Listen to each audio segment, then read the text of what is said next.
চোখ বন্ধ করে নাক টেনে ঘ্রাণ নিল সে।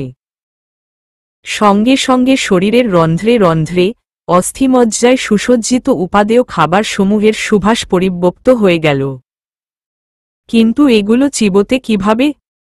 অসহায় ভঙ্গিতে একবার ডানে বায়ে তাকিয়ে সারা না পেয়ে একটা চেয়ার টেনে বসে পড়ল। 6 চেয়ার বিশিষ্ট গোল ডাইনিং টেবিল। টেবিলে একাধারে শাকসবজি, চিংড়ি, রুই মাছ, গরুর মাংস, ছাগলের মাংস, কবুতরের মাংস সহ রকমারি খাবারের গিজগিজ করছে। সিমন্তিনি 2 হাত কোলের উপর রেখে বিরস মুখে বসে রইল। কি করবে বুঝতে পারছে না সে। সরোয়ার সিমন্তিনির সুমুখের চেয়ারটায় বসতে চেয়েও কি মনে করে ফিরে এলো। বসে পড়ল সিমন্তিনির পাশের চেয়ারটায়। প্লেটে ভাত নিতে নিতে সিমন্তিনির দিকে তাকাতেই স্থির হয়ে গেল সে, বলল, কি হল? হাত গুটিয়ে বসে আছো কেন? সিমন্তিনি ইতস্তত করে ফিক করে বোকার ন্যায় হেসে টেনে টেনে বলল, কিভাবে খাবো বুঝতে পারছি না তো। সরোয়ার হাসতে চেয়েও চেপে গেল। তার জঙ্গলের প্রথম দিনের কথা মনে পড়ে গেল, যেখানে সে এই একই কথা বলেছিল। তখন তো সিমন্তিনি হাসেনি। নিজেকে ভর্ৎসনা করল সরোয়ার। ছি সরোয়ার, তুই কত খারাপ। সিমন্তিনি একটা মাছের বাটি সামনে নিয়ে বসল। যেই হাত দিতে যাবে অমনি সরোয়ার সবেগে বাধা দিয়ে বলল, ওভাবে না, ওভাবে জঙ্গলে খাওয়া যায় এই সভ্য জগতে না, বুঝলে? লোকে পাগল বলবে। সিমন্তিনি রাগান্বিত হয়ে হাতখানা নামিয়ে রেখে বলল, তুমি সবসময় মানুষ কি বলবে সেটা ভাবো কেন? পাগল বললেই কি আমি পাগল হয়ে গেলাম? সরোয়ার আর চোখে তাকাল। হার মেনে নিয়ে বলল, আচ্ছা ঠিক আছে, ধরলাম না মানুষের কথা। এখন কিভাবে খেতে হয় সেটা দেখো, আমি কিন্তু খাইয়ে দিতে পারবো না। বলতে বলতে একটা বাসন টেনে ভাত বেড়ে দিল। এরপর কিছু মাছ মাংস দিয়ে থালা সাজিয়ে সিমন্তিনির সামনে রাখল। সিমন্তিনি সরোয়ারের দিকে কৌতূহল দৃষ্টি রেখে বলল, সাদা সাদা এগুলো কি? ভাত। এগুলো দিয়ে মাছ মাংস খেতে হয়। এখানে শুধু মাছ মাংস খেয়ে বাঁচতে পারে না। বাঙালির জন্য ভাত অতীব জরুরি। জঙ্গলে এতদিন আমি কেমনে কাটিয়েছি আমার খোদা ভালো জানে। নাও খাওয়া শুরু করো। আমি যেভাবে খাচ্ছি ঠিক সেভাবে খাবে। প্রশিক্ষণ হিসেবে সিমন্তিনিকে দেখাতে সরোয়ার এক গ্রাস ভাত মুখে দিল। সিমন্তিনি পারল না। কিছু ভাত মুখে চলে গেল আর কিছু আঙুলের ফাঁক গলে ঝুরঝুর করে মেঝেতে পড়ে গেল। সিমন্তিনি মুড়ের ন্যায় হাত পা ছড়িয়ে দিয়ে চেয়ারের সাথে হেলান দিয়ে হাপিত্তেশ করে বলল, ধুরর, এগুলো নাকি সভ্য? একটা খাবারও মুখে ঢুকল না, পারবো না আমি। সিমন্তিনির আকস্মিক নিষ্ক্রিয়তা দেখে সরোয়ার মুচকি হেসে বলল, আচ্ছা, পারতে হবে না। এই বলে একটু থেমে আশেপাশে লোকজনের উপস্থিতি পরখ করে মাথা ঝেঁকে বলল, এদিকে আসো, আমি খাইয়ে দিচ্ছি। আস্তে আস্তে শিখে যাবে, সমস্যা নেই। বাড়ি ভর্তি লোকজনের সামনে তো আর খাওয়া অনুশীলন করা যাবে না। রুমে বসে একা একা করিও। সিমন্তিনি খুশি হয়ে হ্যাঁ সূচক মাথা নাড়ল। এবার হা করো দেখি। সিমন্তিনি বাধ্য মেয়ের মতো হা করল। সরোয়ার গ্রাস বানিয়ে সিমন্তিনির মুখে পুরে দিল। কিম্ভূত এক স্বাদের সাথে পরিচিত হল সিমন্তিনি। এতকাল সে নিরেট মূর্খের মতো ভেবে এসেছিল তাদের জঙ্গলের হরিণের মাংসের চেয়ে বুঝি উপাদেয় মুখরোচক খাবা আর পৃথিবীতে দ্বিতীয়টা নেই। আজ সেই ভাবনা সম্পূর্ণভাবে ঘুচল। এর চেয়েও যে ভালো কিছু আছে সিমন্তিনির সেটা ধারণার বাইরে ছিল।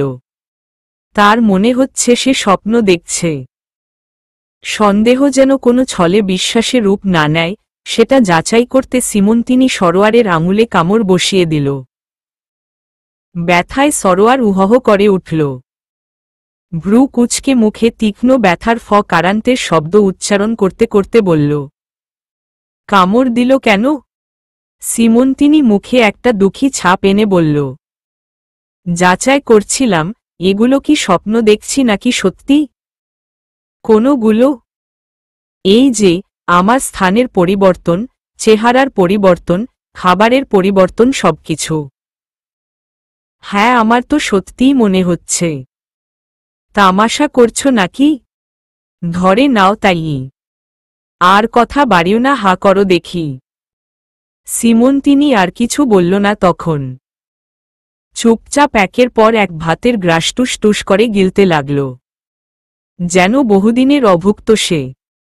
শুরু থেকেই শুধু অবাক হয়েই আসছে সিমন্তিনি।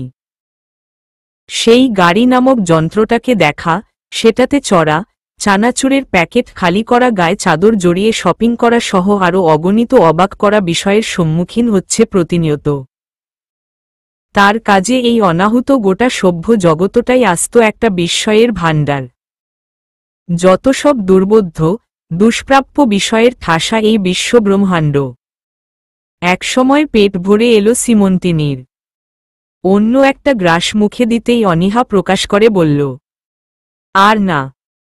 কি খাবার খাওয়ালে! ইচ্ছে হচ্ছে সব খেয়ে ফেলি, কিন্তু এখনই সব খাবো না। একটা বিশেষ কাজ বাকি রয়েছে জানো তো। সরোয়ার বুঝল বিশেষ কাজটা কি, তবুও সে ওই প্রসঙ্গের ধারে কাছেও ঘেঁষল না। এত কিছু খাওয়ার পর সিমন্তিনির খাবারের নিষ্পৃশ্যতায় সরোয়ার একটু খুশি হল। খাইয়ে দিতে দিতে হাতেই কবজি ব্যথা হয়ে গেল তার। সিমন্তিনির যা খাবারের দৌরাত্ম্য, সরোয়ারের এত সব বিষয়াশয় ঐশ্বর্য মনে হয় অচিরেই ফুরিয়ে যাবে। তখন সিমন্তিনি বুড়ো আঙুল দেখিয়ে বলবে, নুন আনতে যার পান্তা ফুরোই তার সঙ্গে আমি থাকি না।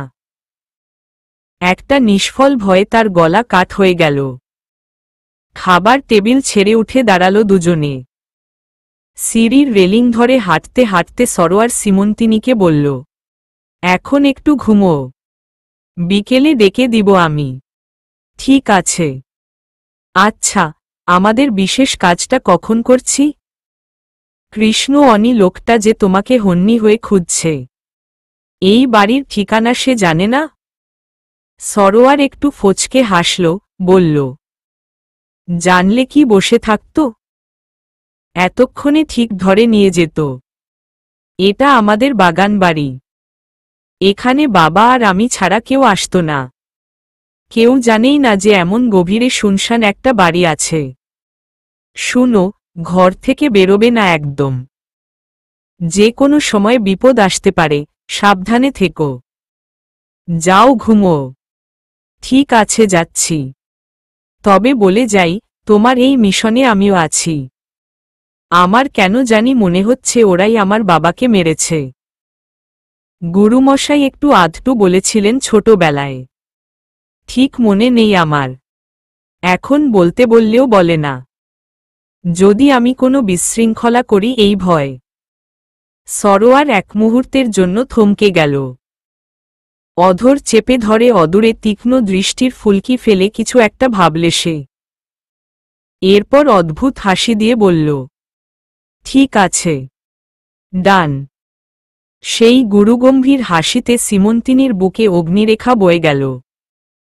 যথাক্রমে তার অগ্নিদৃপ্ত প্রতিশোধের আবেগে উচ্ছ্বলিত দৃষ্টি পলকেই প্রখর থেকে ছায়াছন্ন হয়ে আসল। বুক ভেঙে কান্নার দল বিশাল দলা পাকিয়ে গলার কাছে এসে থমকে গেল। শুধুমাত্র একটু অনুমতির অপেক্ষায়। অনুমতি পাওয়া গেল না। নিজেকে যৎপরণাস্তি মুগ্ধ করে দিয়ে কান্নার দল তার আগের জায়গায় ফিরে গেল। সিমন্তিনির মনে হল, সে তো শুধু তার বাবাকে হারিয়েছে, তাও সেই বাল্যকালে। তবুও তার অন্তরে উষ্মা রাখার জায়গা নেই। কিন্তু এই ছেলেটা, অল্প দিনে তার পরিবারের তাণ্ডবলীলা নিজ চোখে দেখেছে। তার অন্তরের উষ্মাটা কি সেই পশুগুলোকে ঝলসে দিতে যথেষ্ট নয়? অবশ্যই যথেষ্ট। অবশ্যই। দুপুর গড়িয়ে বিকেল হল। শেষ বিকেল। পশ্চিমাকাশে সূর্যদেব তার শেষ আলোহিত লালিমাটুকু মন ভরে এই পৃথিবীকে উজাড় করে দিয়ে যাচ্ছে। সরোয়ারের ঘুম ভাঙল তার পিঠের উপর উপুর হয়ে থাকা কারো কান্নার শব্দে। সজ্ঞানে ফিরতে কয়েক মুহূর্ত সময় লেগে গেল তার। ক্ষণকালে পরেই বুঝতে পারল, উষা তার পিঠের উপর উপুর হয়ে বিরামহীন কাঁদছে। সরোয়ারের নড়াচড়া টের পেয়ে উঠে বসেছে। সরোয়ার দুই চোখ দুই হাতের তালু দিয়ে রোগড়াল। ঘুমের ঘোর কাটিয়ে ধাতস্থ হল একটু। উষা এখনো সমানে কেঁদে যাচ্ছে। সদ্য গোসল করে এসেছে সে। ঘুম ভাঙার পর কোনো কিছু মনে করতে না পারলেও তার ভাইয়ের ঐহিক আগমনের কথা সে মনে করতে পেরেছিল। সঙ্গে সঙ্গে ছুটে এসেছিল তার ভাইয়ের কাছে। কিন্তু ঘুমন্ত ভাইয়ে দেখে তার হঠাৎ মনে হল সে তো মদ খেয়েছে। মুখ দিয়ে গন্ধ বেরুচ্ছে এখনো। সঙ্গে সঙ্গে আবার ফিরে গিয়ে দীর্ঘক্ষণ স্নানসিক্ত হয়ে সমস্ত আবিলতা দূর করে আবার এসেছে। সরোয়ার অসাড় হয়েও বসে রইল। চোখ রক্তবর্ণ হয়ে বিছানায় পড়া স্বর্ণাভ রোদ্দুরের দিকে নিবন্ধ। উষা ভাঙা ভাঙা গলায় বলল, এতদিন কোথায় ছিলি ভাইয়া? সরোয়ার মুখ তুলে ছলছল চোখে তাকাল। বলল, জঙ্গলে। মরতে মরতে বেঁচে ফিরেছি। মানে কৃষ্ণ অনি লোকেরা আমাকে হেলিকপ্টারে করে জঙ্গলে ফেলে দিয়েছিল। সব তো বড় চাচার কেলেঙ্কারি, তাই না? কথায় আছে না, ঘরের শত্রু বিভীষণ।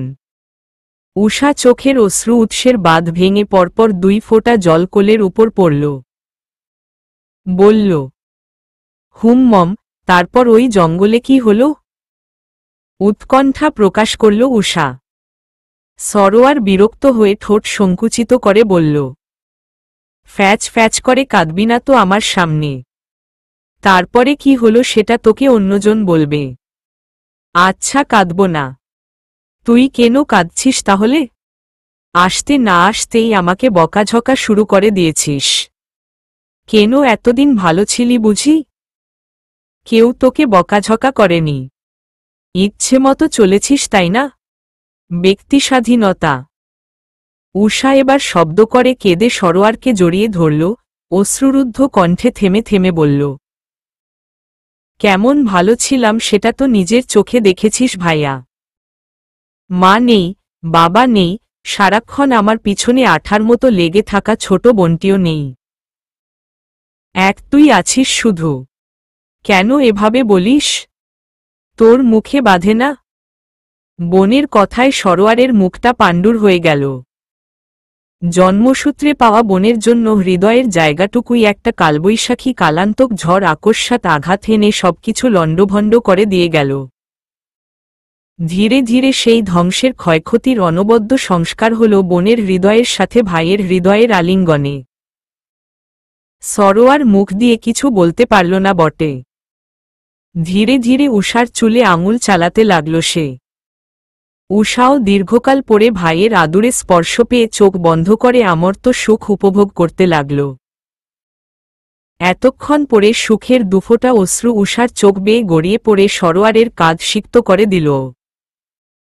সরোয়ার উষার চুলে আঙুল সঞ্চালন থামিয়ে কঠিন গলায় বলল, হঠাৎ এরকম নেশা শুরু করলি কেন? উষা নিজেকে ছাড়িয়ে নিয়ে স্থির হয়ে বসল। শিথিল গলায় বলল, কি করব বল, ভেবেছিলাম সবাই আমাকে ছেড়ে চলে গেছে। তাই আমারও বেঁচে থাকার কোনো ইচ্ছে ছিল না। চাইলে কৃষ্ণ অনির হাতে নিজেকে সঁপে দিয়ে নিজের মৃত্যু ঘটাতে পারতাম। কিন্তু ওর মতো কাপুরুষের হাতে মরবার ইচ্ছে আমার নেই। আমাকে একবার ধরে নিয়ে গিয়েছিল, কিন্তু সামনে যাকে পেয়েছি তাকে মেরে চলে এসেছি। কৃষ্ণ অনি থাকলে সেও মরত। ধীরে ধীরে নিজেকে শেষ করে দিব ভেবেছিলাম। সরোয়ার একটা দীর্ঘশ্বাস ছাড়ল। শুচিস্মিতে বলল, অনেক হয়েছে, এবার আমি তো আছি। ও হ্যাঁ, আরেকজন আছে। কে? সরোয়ার রহস্য করে ভ্রু নাচিয়ে বলল, পরে বলবো। আগে তোর হাতে নুডলস খাবো, তারপর। যা যা, চটপট গিয়ে 3 বাটি নুডলস রেডি করে নিয়ে আয়। আমি আরেকটু ঘুমাই। এসে ডাকিস আমাকে। যাচ্ছি। কিন্তু 3 বাটি কেন? সরোয়ার আবার শুয়ে পড়ে বলল। সেটাও পরে বলবো। উষা চলে গেলে সরোয়ার আবার ঘুমিয়ে পড়ল। সীমন্তিনীর ঘরের দরজা খুলে ঢুকল সরোয়ার আর উষা। তখন সন্ধ্যা উত্তীর্ণ হয়েছে। আকাশে সূর্যের বিস্তীর্ণ অরুণিমা সাঁঝের অন্ধকারে গ্রাস করেছে বহু আগে। সরোয়ার সুইচ টিপে লাইট জ্বালাল। বিছানার দিকে তাকিয়েই ভয়ে চমকে উঠল সে। সীমন্তিনী নেই। দ্রুত খাটের আশেপাশে খুঁজে দেখল সে। বাথরুমে খুঁজে দেখল। কোথাও দেখা মিলল না। পুরো ঘর তন্নতন্ন করে করে খোঁজার পরও দেখা মিলল না তার।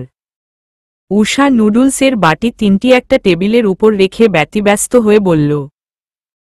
কি হলো ভাইয়া? কাকে খুঁজছিস? সরোয়ার জবাব দিল না। এদিক সেদিকে ছুটাছুটি করে খুঁজতে লাগল। হঠাৎ বারান্দার দিকে চোখ গেল তার। ক্ষীণ দৃষ্টিতে দেখল বারান্দার দরজা ঈষৎ উন্মুক্ত। এক দৌড়ে সেখানে পৌঁছে গেল সে। দরজার সামনে দাঁড়িয়ে এতক্ষণের একটা উৎকণ্ঠার চাপা নিঃশ্বাস ফুস করে ছেড়ে বিশুদ্ধ নিঃশ্বাস নিল সে। দেখল সীমন্তিনী একটা কম্বল বিছিয়ে সেই আগের জঙ্গলি কাপড় পরে হাত পা বুকের কাছে গুজে গুটিসুটি মেরে ঘুমাচ্ছে। সরোয়ার কোনো কথা না বলে সীমন্তিনীকে পাজাকোলা করে নিয়ে এসে বিছানায় শুইয়ে দিল। বিছানায় রাখার সাথে সাথে তার ঘুম ভেঙে গেল। ধরাস করে উঠে বসল সে। উষা কিছু বুঝতে না পেরে বিহবলের ন্যায় চেয়ে রইল। সরোয়ার প্রশ্ন করল। কি হল? এত বড় বিছানা থাকতে ওখানে ঘুমাতে গেলে কেন? আর এই কাপড় পরলে কেন আবার? মাথা ঠিক আছে তো? নাকি ভূতে ধরেছে? এই বিছানায় ভালো লাগছিল না আমার, তাই ওখানে গিয়েছি। আর এত বড় কাপড় গায়ে পেঁচিয়ে ঘুমানো যায় নাকি? কেন? গেলে কি হয়? এই বলে উত্তরের অপেক্ষা না করে সরোয়ার উষার দিকে তাকাল। বলল, আয় এদিকে আয়। তোর সাথে পরিচয় করিয়ে দিই। এ হচ্ছে সীমন্তিনী, বলেছিলাম না? জঙ্গলে মরতে মরতে বেঁচে ফিরেছি। সব তো ওরই কৃপা। ও না থাকলে তো বাঁচতেই পারতাম না। কিন্তু শেষ পর্যন্ত ওকে ছাড়া গেল না। নিয়ে এলাম। বাকি ঘটনা তুই ওর মুখ থেকেই শুনিস। উষা খুশিতে গদগদ করে হাত বাড়িয়ে বলল। হাই, আমি উষা। সীমন্তিনী হাত বাড়াল না। বোকার মতো হাসল শুধু। সরোয়ার উষার কানে ফিসফিস করে বলল। আরে গাধা, ও এসব ফর্মালিটি মেইনটেইন করতে জানে না। জঙ্গলে বড় হয়েছে। উষা অস্ফুটে বলল। ওহহ, আই সি। সীমন্তিনী বলল। তুমি তো সরোয়ারের বোন তাই না? আমি কি বলে ডাকব? উষা সহাস্যে বলল। একটা ডাকলেই হল। উষা বলেই ডেকো। আচ্ছা। সরোয়ার শশব্যস্ত হয়ে বলল। আচ্ছা উষা, নুডলসগুলা এদিকে দিয়ে যা। আর তোর কিছু জামা কাপড় ওকে দিয়ে যা। এই ধর, হাঁটুর নিচে থাকে এমন পেন্ট আর টপস হলে হবে। কিন্তু একটু সভ্য যাতে হয়। এই পোশাকে ওকে বাজে দেখাচ্ছে। বলে একবার সীমন্তিনীর আপাদমস্তক দর্শন করে কৃত্রিম ঘৃণায় মুখ ফিরাল। সীমন্তিনী দাঁতে অধর চেপে ধরে রাগ নিয়ন্ত্রণ করার চেষ্টা করল, তবুও অবাধ্য চোখ কটমট করে সরোয়ার দিকে অগ্নিবর্ষণ করল। উষা অতিশয় চালাক মেয়ে। অল্প কিছুতেই সে ত্রস্ত হয় না। সে মনশ্চক্ষের তীক্ষ্ণ ধারালো দৃষ্টি তাদের উপর পতিত করে তাদের মনের ভাব এক নিমেষেই বুঝে ফেলল। সীমন্তিনীর দুইটা কথাই তার মনে হল মেয়েটি অত্যন্ত অমায়িক ও সুদক্ষিণ। এসব ভেবে ভেবেই কাপড় আনতে চলে গেল সে। উষার অনুপস্থিতিতে সীমন্তিনীর রাগের মাত্রা দ্বিগুণ বেড়ে গেল। নিচের দিকে তাকিয়ে ফোঁস ফোঁস করে নিঃশ্বাস ফেলতে লাগল সে। হঠাৎ কালবৈশাখীর মেঘের মতো গর্জন করে বলল, আমি দেখতে খারাপ সেটা আমিও জানি, তাই বলে তোমার বোনের সামনে সেটা বলতে হবে? সরোয়ার আমতা আমতা করে হেসে বলল, কে বলেছে তুমি সুন্দর না? তুমি তো রাজকুমারী একেবারে। সিমন্তিনি জবাব না দিয়ে দুই হাতে হাঁটু বেষ্টন করে অন্যদিকে তাকিয়ে রইল। সরোয়ার সভয় কাছে গিয়ে সিমন্তিনির চিবুক ধরে মুখখানা উপরে তুলল। সঙ্গে সঙ্গে সকল অভিমানের ফল পেকে গিয়ে ঝুরঝুর করে মনের তটে বিছিয়ে পড়ল। সরোয়ারের নিষ্পাপ অনাবিল চাহনিতে সব ধূলিসাৎ হয়ে গেল। সরোয়ার প্রথমে একটু দ্বিধা করল, এরপর দুই হাত বাড়িয়ে সিমন্তিনিকে বুকে টেনে ঈষৎ নিচু হয়ে তার ঠোঁটে নিজের দুই ঠোঁট স্পর্শ করে মৃদু স্বরে বলল, রাগ করতে হয় না। সিমন্তিনির সর্বাঙ্গ আকস্মাৎ পুলকিত হয়ে অদ্ভুত আবেশে কেঁপে উঠল। সলজ্জে মাথা নিচু করে নিজেকে ছাড়িয়ে নিয়ে একটু দূরে গিয়ে বসল সে। ধূর্ত উষা পায়ে শব্দ করতে করতে রুমে ঢুকল। হাতে কয়েক সেট কাপড়। সিমন্তিনিকে উদ্দেশ্য করে বলল, ভাবি এসো কাপড় পরে নাও। সরোয়ার ঝিম মেরে বসেছিল। উষার কথায় চমকে উঠল। বিস্ময় যেন তার চোখ দিয়ে টিকরে পড়ছে। কিন্তু সিমন্তিনির চোখে মুখে উদ্বেগের চিহ্নটুকুও নেই। বোধহয় সে ভাবি মানে কি বুঝতে পারেনি। অস্থির হয়ে বলল, ওই ভাবি মানে কি রে? উষা হাসল। সেই হাসির মর্মার্থ সরোয়ার একটু আঁচ করতে পেরেও না বুঝার ভান করে বলল, হাসছিস কেন? উষা বিজ্ঞের মতো ভাব করে বলল, তোর বোনকে কি এত বোকা ভাবিস ভাই? আমি কি বুঝি না তোদের কি চলছে? আমি যাওয়ার পর কি করেছিলি বলতো? সরোয়ার ততোধিক বিস্মিত হল। সিমন্তিনিও একটু জোরসড় হয়ে পড়ল। সরোয়ার চোখ বিস্ফারিত করে মিনমিন করে বলল, তুই দেখেছিস? উষা খলনায়কের মতন ঘর ফাটিয়ে খিলখিল করে হাসল একবার। হাসতে হাসতেই বলল, দেখলি আমি ঠিকই অনুমান করেছিলাম। বলে আরও কিছুক্ষণ হাসল। এরপর কোনো মতে হাসি থামিয়ে আত্মসংবরণ করে বলল, নারে দেখিনি। তার মানে কিছু হয়েছিল, তাই না? সরোয়ার এড়িয়ে গেল। প্রসঙ্গ পাল্টে বলল, ধুরু কথা কম বল। নুডলস তো ঠান্ডা করে ফেললি। দে দে, এরপর ওকে কাপড় পরিয়ে দিস। আর আজকের মতো ইচ্ছে মতো গল্প করিস। কাল থেকে আমাদের মিশন শুরু। আমি অলরেডি কয়েকজনকে ইনফরমেশন নিতে পাঠিয়ে দিয়েছি। সিমন্তিনি নিসার হয়ে বসে রইল। এত লজ্জা সে আগে কখনো পায়নি। এদের কোনো কথাতেই সে স্বতঃস্ফূর্তভাবে যোগ দিল না। শুধু হা হু বলে যাচ্ছে একটু পর। উষা সেই মিশনের কথার ধারে কাছেও ঘেঁষল না। আজকের মতো একটা খুশির দিনে কলুষিত কথাগুলো মুখ দিয়ে নিঃসৃত করার স্পৃহা লোপ পেয়েছে তার। আজকের জন্য সেই টপিকটা অস্পৃশ্য হয়েই থাক। সবাই নুডলস খেতে খেতে কথা বলছে। সভ্য জগতের খাবার নিয়ে সিমন্তিনির মুগ্ধতার কথা আগেই বলেছি। নতুন করে কিছু বলার প্রয়োজন বোধ করছি না। সবাই যতই হাসিখুশি ভাব নিয়ে প্রতিটা ক্ষণ ধৈর্যের পরীক্ষা দিক না কেন, প্রকাশ্যে হোক আর অপ্রকাশ্যে, এই তিনটি প্রাণীর বর্তমানে একটাই লক্ষ্য। কৃষ্ণ অনি নামক মানুষরূপী জন্তুটার নাম পৃথিবীর বুক থেকে চিরতরে মুছে ফেলা। এই প্রতিশোধের আগুনের উষ্মা যে কত উদ্গার তা হৃদয়ঙ্গম করার ক্ষমতা বিশ্বমানবের নেই। বুকের আগুনের ফিনিক বাইরে টিকরে পড়ে না, ভেতরেই অন্তরকে জ্বালিয়ে দগ্ধ করে দেয়। সেই দগ্ধের ভস্মাচ্ছাদিত ছাইগুলো দেখার সুযোগও নেই। দীর্ঘক্ষণ গল্পগুজবের মধ্য দিয়ে কখন যে রাত 10টা পেরিয়ে গেল খেয়াল নেই কারো। সিমন্তিনি উষার সাথে অনেকটা বন্ধুর মতো হয়ে গেছে বললেও অত্যক্তি হবে না। খুব সহজে মানুষকে আপন করে নেয়ার মন্ত্র সে ভালোভাবেই রপ্ত করে নিয়েছে। রাতে সিমন্তিনি আর উষা একসাথে ঘুমাল। সিমন্তিনি খাটে ঘুমাতে আপত্তি করলেও উষার জিদের কাছে হার মানতেই হল। সরোয়ার তাদের বিদায় দিয়ে নিজের ঘরে গেল। এরপর সবার চোখের নেমে এলো বহুদিনের অবসন্ন, সমাকুলতায় কাটানো নিষ্কণ্টকের সুষুপ্তি। রাত গভীর হল। আকাশে চাঁদ নেই। অমানিসার ঝুপসি অন্ধকারে কয়েকটা রাতচরা পাখি এ ডান ও ডাল করে মনের আনন্দে ঘুরে বেড়াচ্ছে। আহা! তাদের প্রতিশোধের নেশা নেই। মুক্ত বিহঙ্গ তারা। বাগানবাড়িতে ভোর হল।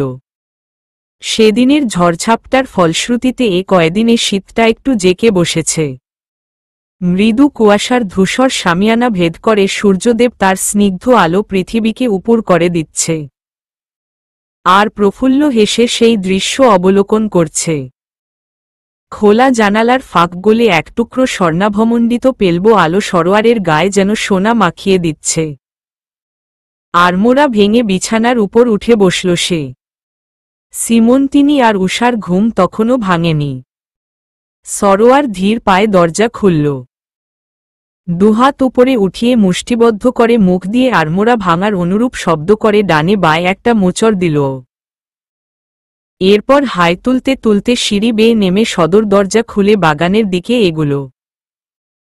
ফলের বাগান পেরিয়ে ফুলের বাগানের কাছে এসে দাঁড়াল সে। মহিলা মালি মেশিনের সাহায্যে বাগানে পানি দিচ্ছিল। সরোয়ারকে দেখে লজ্জিত হয়ে একটু দূরে সরে গেল। বিশেষত মায়া ছাড়া কেউই সরোয়ারের সাথে ভাবসাব নেই। যাবতীয় কাজের কথা সব আগে তার বাবার সাথে হতো। এখন সরোয়ার ছাড়াও উপায় নেই। কয়েক মাসের বেতন ও আটকে আছে বোধ হয়। সেটা পরিষ্কার করতে সরোয়ার একটু দ্বিধা নিয়ে বলল, আপনাদের কয় মাসের মাইনে আটকে আছে? সরোয়ারের আপনি সম্বোধনে মহিলা মালি লজ্জায় কুণ্ঠিত হয়ে পড়ল। বারদুয়েক ইতস্তত করে নিচু গলায় বলল, জি স্যার, 3 মাসের। উষাকে বললেই তো হতো।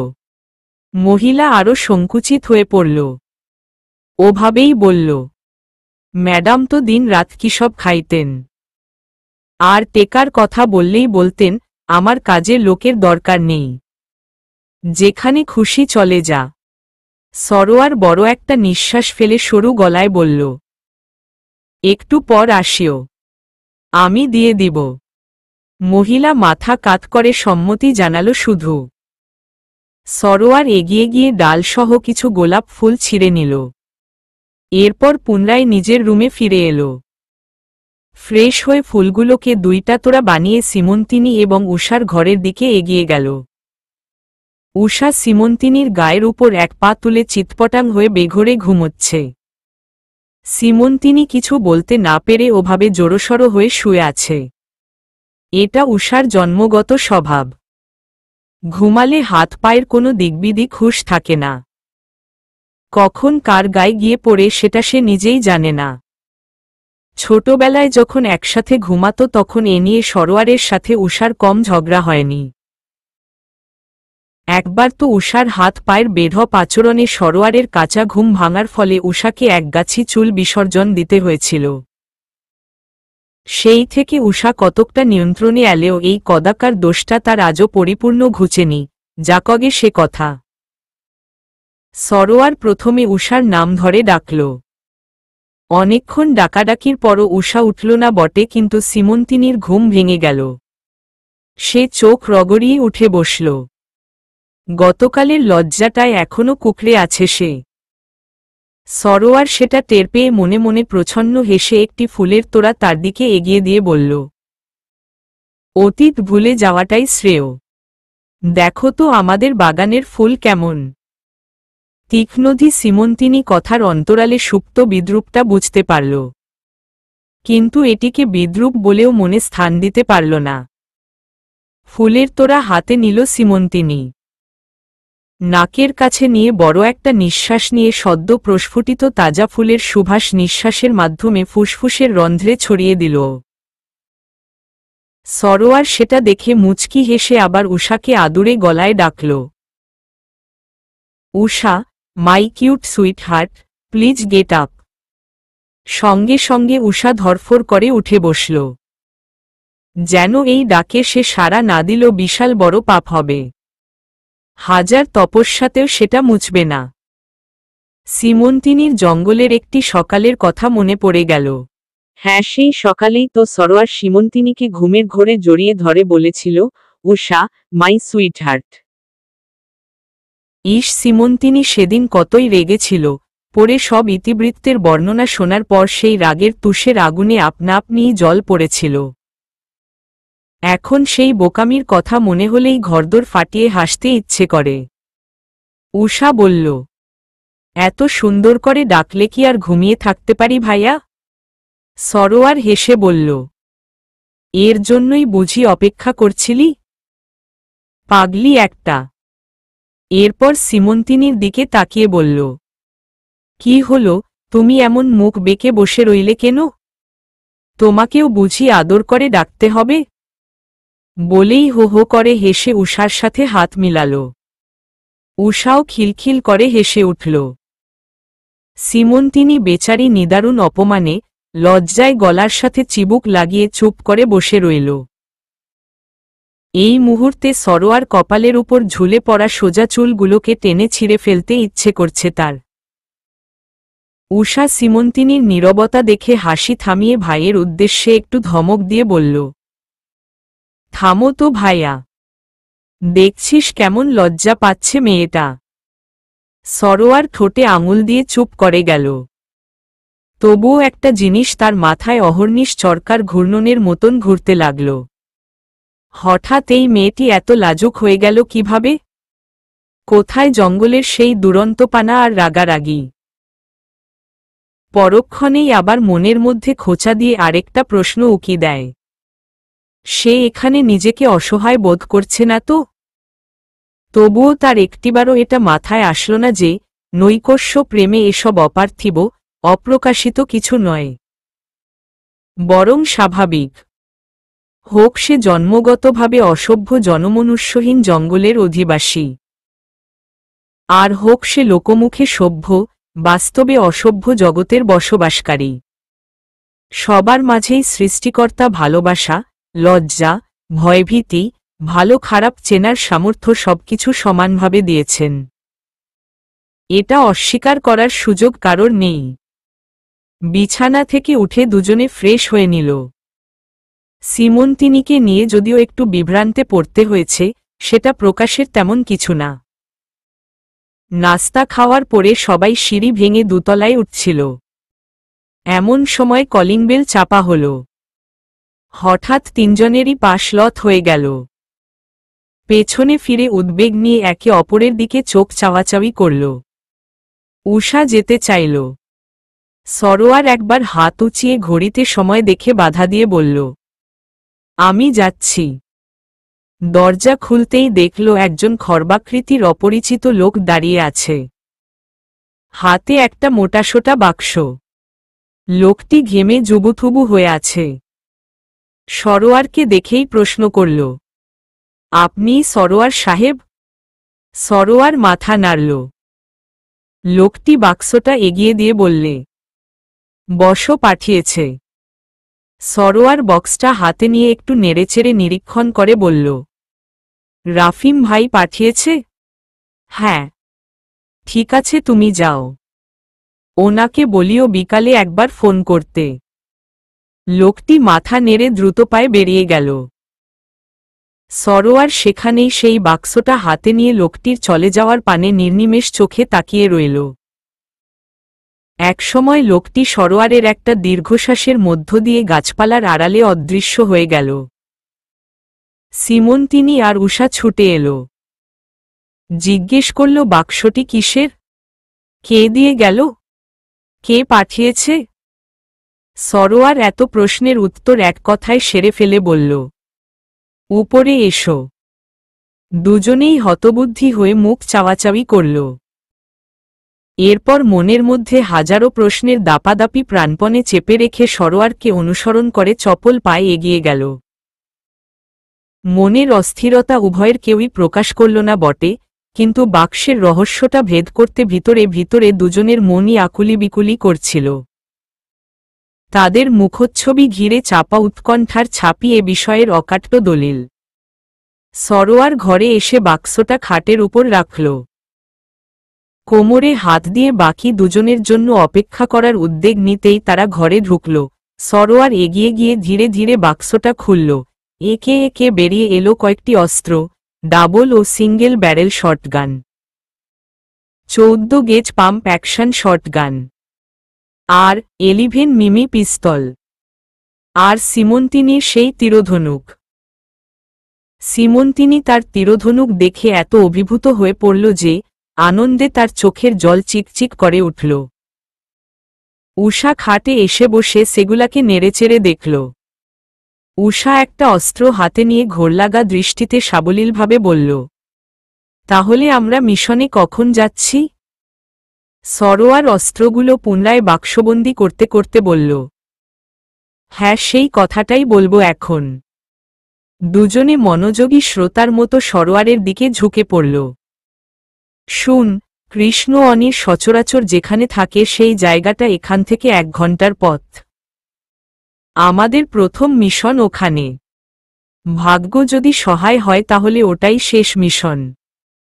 তবে সাবধান, যদি আমরা সেখানে কৃষ্ণ অনির উপস্থিতি টের না পাই, তাহলে আমরা একটি বুলেটও নষ্ট করব না।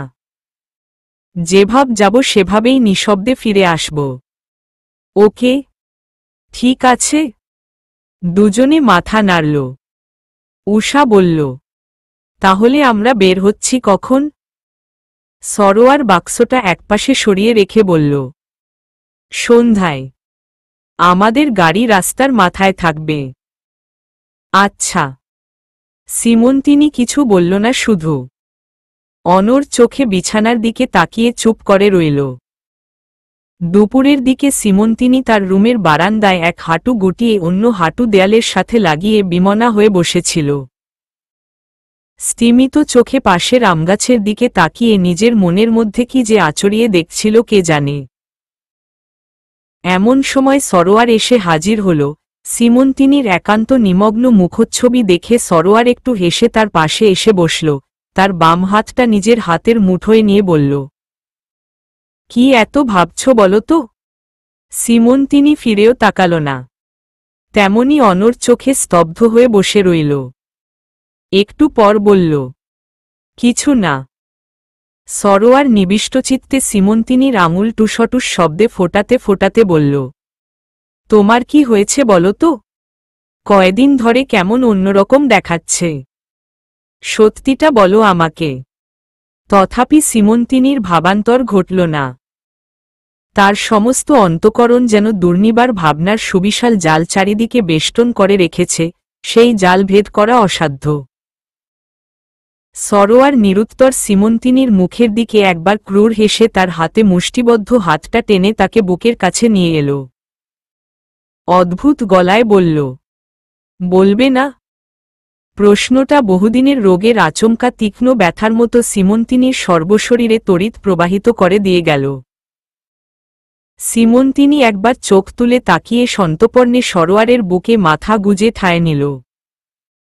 সরোয়ার মন্থর গতিতে সিমন্তিনির চুলে আঙুল চালাতে চালাতে কিছু একটা বুঝার বৃথা চেষ্টা করছিল।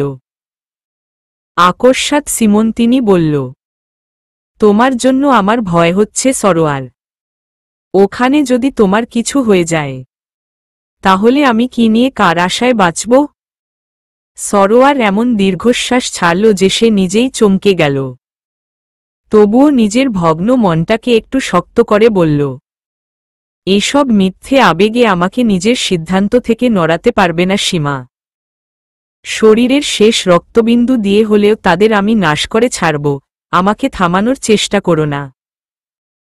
কথাটা সিমন্তিনির ধূ ধূ শূন্য বুকে কতটা শেলাঘাত করল সরোয়ার তা জানতে পারল না। তবুও সিমন্তিনি অস্বীকার করার সুযোগ নেই যে প্রতিশোধের তুষানলে প্রতিনিয়ত পুড়ে সে এই কটু কথা বলতে বাধ্য হয়েছে। এজন্যই বোধহয় সে এই কথা শোনার পরও সরোয়ারের বুক থেকে মাথা সরাবার অবকাশ পেল না। ওভাবেই বলল, আমি তো তোমাকে আটকাতে চাই না সরোয়ার। তবুও হুমম, এছাড়া আর কোনো পথ নেই। যে দেশের আইন তাদের শাস্তি দিতে পারল না। আইনকে তারা কিনে নিল, তাদের সাজা দেবার ভার তো আমারই উপর। তুমি যেতে না চাইলে আমি তোমাকে জোর করব না সীমা। আমি চাই না তুমি কোনোভাবেই বিপদগ্রস্ত হও। সিমন্তিনি দুই হাতে সরোয়ারের বুক ঝাপটে ধরে বলল, তুমি ভাবলে কি করে আমি তোমাকে একা ছাড়ব? আমি যাবই। অন্তত আমার ভবিষ্যৎ জীবন সঙ্গীর বাবা মায়ের হত্যার কারণে। এমন আবেগঘন সময়ও সরোয়ার ফিক করে মুচকি হাসল। বলল, আমার কি ইচ্ছে হয় জানো? আজকে এই মুহূর্তে তোমাকে জীবন সঙ্গিনী করে ফেলি। কিন্তু কেন করছি না জানো? কেন? তোমার কথা মতো যদি আমার সেই মিশনে কিছু হয়ে যায় তাহলে তুমি বিধবা হয়ে থাকবে। একটু দীর্ঘস্থায়ী পিছুটান তোমাকে অনবরত ভস্ম করে দিবে। মুখে কখনো বিরক্ত না হলেও তোমার মন আমাকে অভিশাপ দিবে। পরপারে বসে সেটা আমি সহ্য করতে পারব না। তাই তোমাকে। কথাটা শেষ করতে পারল না সরোয়ার। সিমন্তিনি সরোয়ারের বুকের উপর ঝোড়ো করে কেঁদে ফেলল। চোখের লোনা পানি সিমন্তিনির স্নিগ্ধ গাল চুইয়ে সরোয়ারের বুকের লোমকূপে শিশিরকণার ন্যায় নিংড়ে পড়ল। বুকের শার্টটা চেপে ধরে চাপা স্বরে চিৎকার করে বলল, দোহাই লাগে, আর ওমন একটা কথাও মুখ দিয়ে বের করো না। সরোয়ার বিন্দুমাত্র বিচলিত হল না। সিমন্তিনির প্রস্রবণের উচ্ছল কান্নায় তার অশ্মীভূত হৃদয় এক ফোঁটাও বিগলিত হল না। পরিবর্তে ঠোঁটের কোণে একটা শ্লেষের হাসি এনে অদূরে গাছপালায় ঘেরা জঙ্গলের দিকে দৃষ্টি নিবন্ধ করল সে। সন্ধ্যায় যখন আধার ঘনিয়ে এলো সবাই তখন মিশনের চূড়ান্ত প্রস্তুতি নিচ্ছে। সবাই এক ধরনের কুচকুচে কালো পোশাক পরেছে, হাতে গ্লাভস, আর পকেটে মাস্ক নিয়ে নিল সময়মতো পরার জন্য। সিমন্তিনি কাঁধে তীরের বাক্স ঝুলিয়ে দিয়ে ডান হাতে ধনুক নিল। দুই পায়ের গোড়ালির কাছে দুইটি ছুরি এবং কোমরে ওয়েলথার। যথাক্রমে তিনজনেই একইভাবে পায়ের গোড়ালির কাছে দুইটি করে ছুরি গুজে নিল এবং যার যার ওয়েলথার নিল। সরোয়ার আর উষা উভয়ই বাংলাদেশি ন্যাশনাল আইডি কার্ড সঙ্গে নিল, কাজে লাগতে পারে। এরপর সরোয়ার বাক্সটা হাতে নিয়ে সিঁড়ি ভেঙে নিচে নামল। দেখা দেখি উষা এবং সিমন্তিনি তাকে অনুসরণ করে পিছু পিছু হাঁটা শুরু করল। বাগান পেরিয়ে মূল ফটকের সামনে এসে দাঁড়াল সরোয়ার। হাত নেড়ে নেড়ে বলল, 10 মিনিট হাঁটলেই বড় রাস্তা পাওয়া যাবে। একটা জিনিস মাথায় রাখবে, কেউ যাতে আমাদের সন্দেহ না করে। গাড়ি রাস্তার মুখে আছে। বড় রাস্তায় পৌঁছানোর সাথে সাথেই গাড়িতে উঠে পড়বে। আর সামনে একটা পুলিশ চেকপোস্ট আছে। কেউ এমন আচরণ করবে না যাতে আমাদের সন্দেহ না করে। ক্লিয়ার? চলো যাওয়া যাক।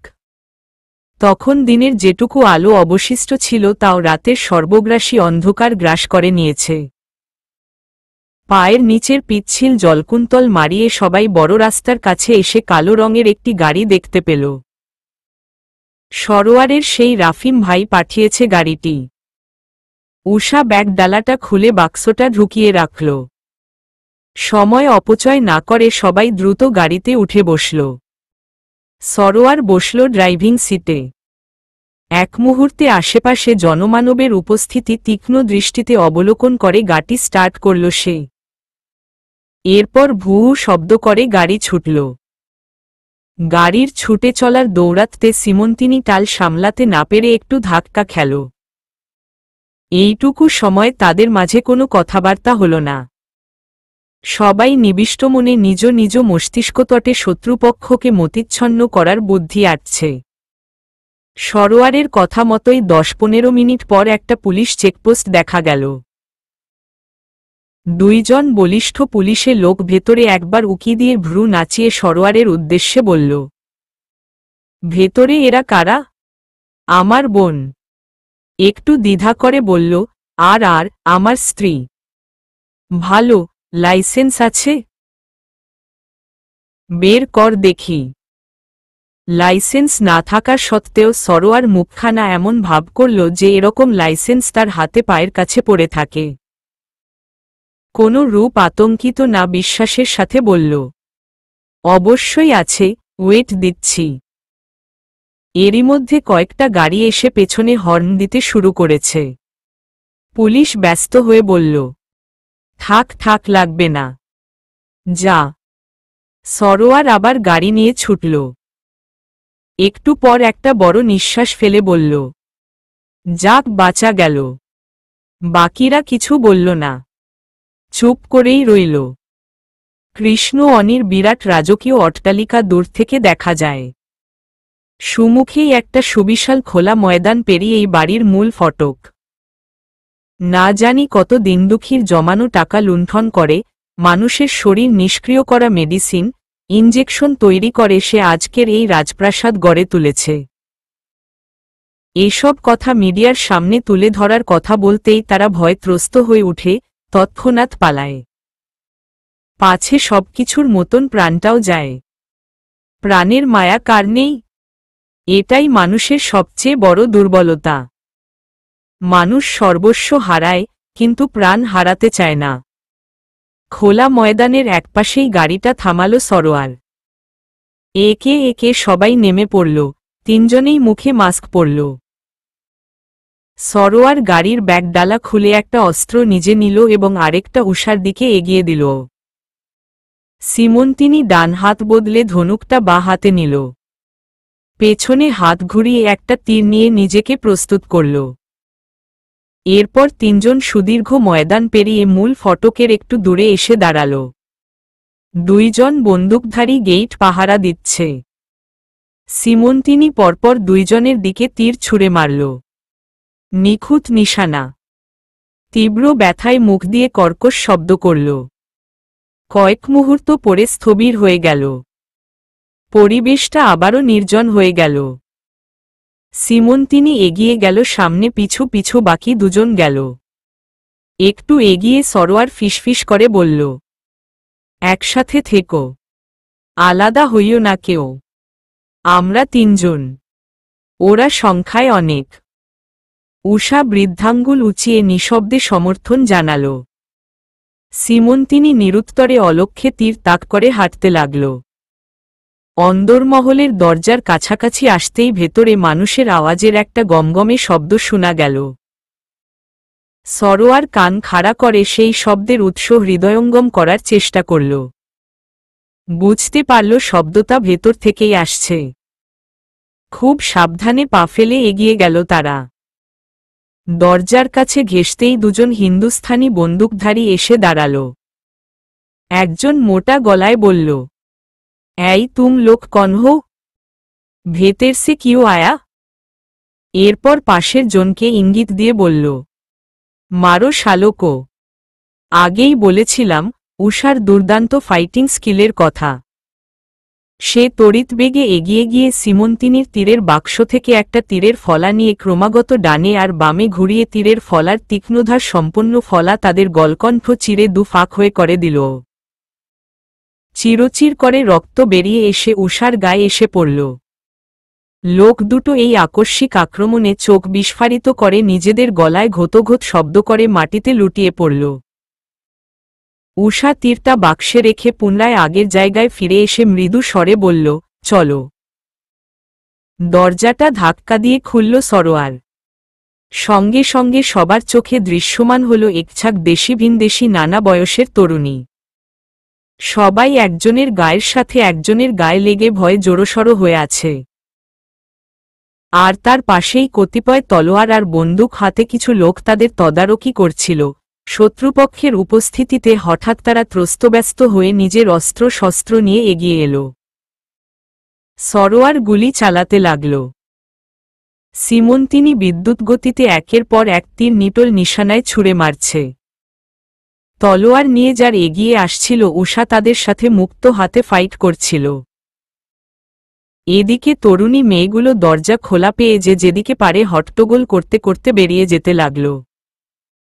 একসময় পুরো মহল খালি হয়ে গেল। রয়ে গেল অবশিষ্ট কিছু লাশ আর দুই পক্ষের তুমুল হানাহানি। প্ল্যান মাফিক কিছুই হল না। কথা ছিল কৃষ্ণ অনির দেখা না মিললে ফিরে যাবে তারা। কিন্তু কৃষ্ণ অনি আছে কি নেই সেটা দেখার বা নিরীক্ষণ করার কোনো সুযোগই ছিল না। সীমন্তিনীর দিকে একটা ধারালো ছুরি এগিয়ে এলো। মুখের কাছে আসতেই অতি বিচক্ষণতার সাথে ডান হাতে ধরে যে মেরেছে তাকে ফিরিয়ে দিল সেটি। লোকটি বিকট শব্দে চিৎকার করে উঠল। সরোয়ার সমবেগে গুলি বর্ষণ করতে লাগল, কখনো বা নিকষিত নিশানা হচ্ছে আর কখনো বা এবড়োখেবড়ো হয়ে দেয়ালে গিয়ে লাগছে। দরজা খুলে একদল মানুষ প্রবেশ করল। সেখানে সেদিনকার জঙ্গলের সাদা কোট পরা কিম্ভূতকিমাকার লোকটিও ছিল, যে সেদিন অনুপস্থিত থাকার কারণে বেঁচে গিয়েছিল। উষা দাঁত খিচিয়ে হাতের মুঠি বজ্রকঠিন করে প্রথমে লোকটার দিকে এগিয়ে গেল। তার কদাকার ভুঁড়িতে লাগাতার কয়েকটা ঘুষি দিয়ে দেয়ালের সাথে পা ঠেকিয়ে সবেগে ঘুরে এসে মুখে জোরে একটা কিক করল। দাঁতের মাড়ি ফেটে রক্ত বেরিয়ে এলো। লোকটা ঢলতে ঢলতে উঠে কোটের পকেট হাতুড়িয়ে একটা ইঞ্জেকশন বের করল। কৃষ্ণ অনির অবৈধ মেডিসিন ভাণ্ডারী এর উৎস।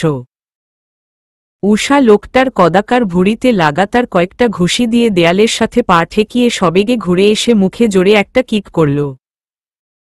দাঁতের মাড়ি ফেটে রক্ত বেরিয়ে এলো। লোকটা ঢলতে ঢলতে উঠে কোটের পকেট হাতুড়িয়ে একটা ইঞ্জেকশন বের করল। কৃষ্ণ অনির অবৈধ মেডিসিন ভাণ্ডারী এর উৎস। উষা পুনর্বার মারতে আসতেই তার ডান পেশিতে ইঞ্জেকশন পুশ করে দিল। ইঞ্জেকশনের তখনও পুরোটা শেষ হয়নি। সরোয়ার সেটা দেখে এগিয়ে আসতেই অর্ধপুশ করা ইঞ্জেকশনটা সরোয়ারের দিকে ছুঁড়ে মারল। ইঞ্জেকশন সরাসরি এসে সরোয়ারের উরুতে লাগল। ধীরে ধীরে সরোয়ার মাটিতে লুটিয়ে পড়ে অজ্ঞান হয়ে গেল। কিন্তু জঙ্গলবাসিনী সীমন্তিনীকে কোনো ছলেই আটকানো গেল না। এই দুইজনের ইঞ্জেকশন পুশ করার ঘটনা দেখে সে অনির্বাণ আক্রোশে পরিপূর্ণ হয়ে গেল। নিজের সর্বশক্তি দিয়ে তীর ছুঁড়ে মারল সাদা কোট পরা লোকটার দিকে। সীমন্তিনীর সেই আক্রোশমিশ্রিত তীরের খরসান ফলা লোকটার গলা বিদীর্ণ করে ঘাড় দিয়ে বেরিয়ে গেল। আকাশ বাতাস ফাটিয়ে মরণ চিৎকার দেবার সুযোগও মিলল না তার। শুধু চোখ দুটো যেন বিশালাকা ধারণ করল। এই মুহূর্তে অক্ষিকোটর থেকে বেরিয়ে আসবে এই অবস্থা। আচানক সীমন্তিনীর মাথার পিছনটায় একটা তীব্র ব্যথা অনুভব করল। ধীরে ধীরে ঘাড় ফিরিয়ে ঝাপসা চোখে দেখল একজন লোক একটা লোহার পাইপ হাতে ক্রূর হাসি দিচ্ছে। সীমন্তিনী লোকটার সর্বশক্তি দিয়ে গলা টিপে ধরল, কিন্তু বেশিক্ষণ স্থায়ী হল না। সীমন্তিনীর অসুরের ন্যায় শক্তি মাথার অভ্রভেদী যন্ত্রণা থেমে থেমে উদরসাৎ করে নিল।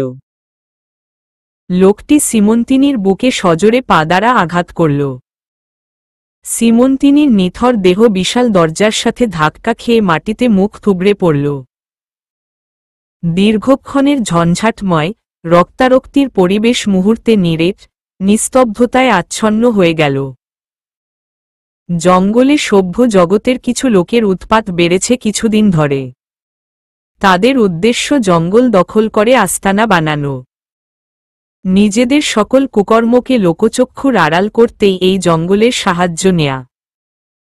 এরই মধ্যে জঙ্গলের কুঠুরিগুলো এসে তারা হুমকি ধুমকি দিয়ে গেছে, যাতে অতিসত্বর জঙ্গল ত্যাগ করে অন্যত্র সরে যায়। ফলে জঙ্গলের ছেলে, পৌর, বৃদ্ধ সবার মাঝে আতঙ্কের সৃষ্টি হয়েছে। কিন্তু দমে যায়নি জনকয়েক তরুণ যুবক, যুবতী, যারা হিংস্র বাঘের মুখ থেকেও খাবার ছিনিয়ে আনতে সক্ষম।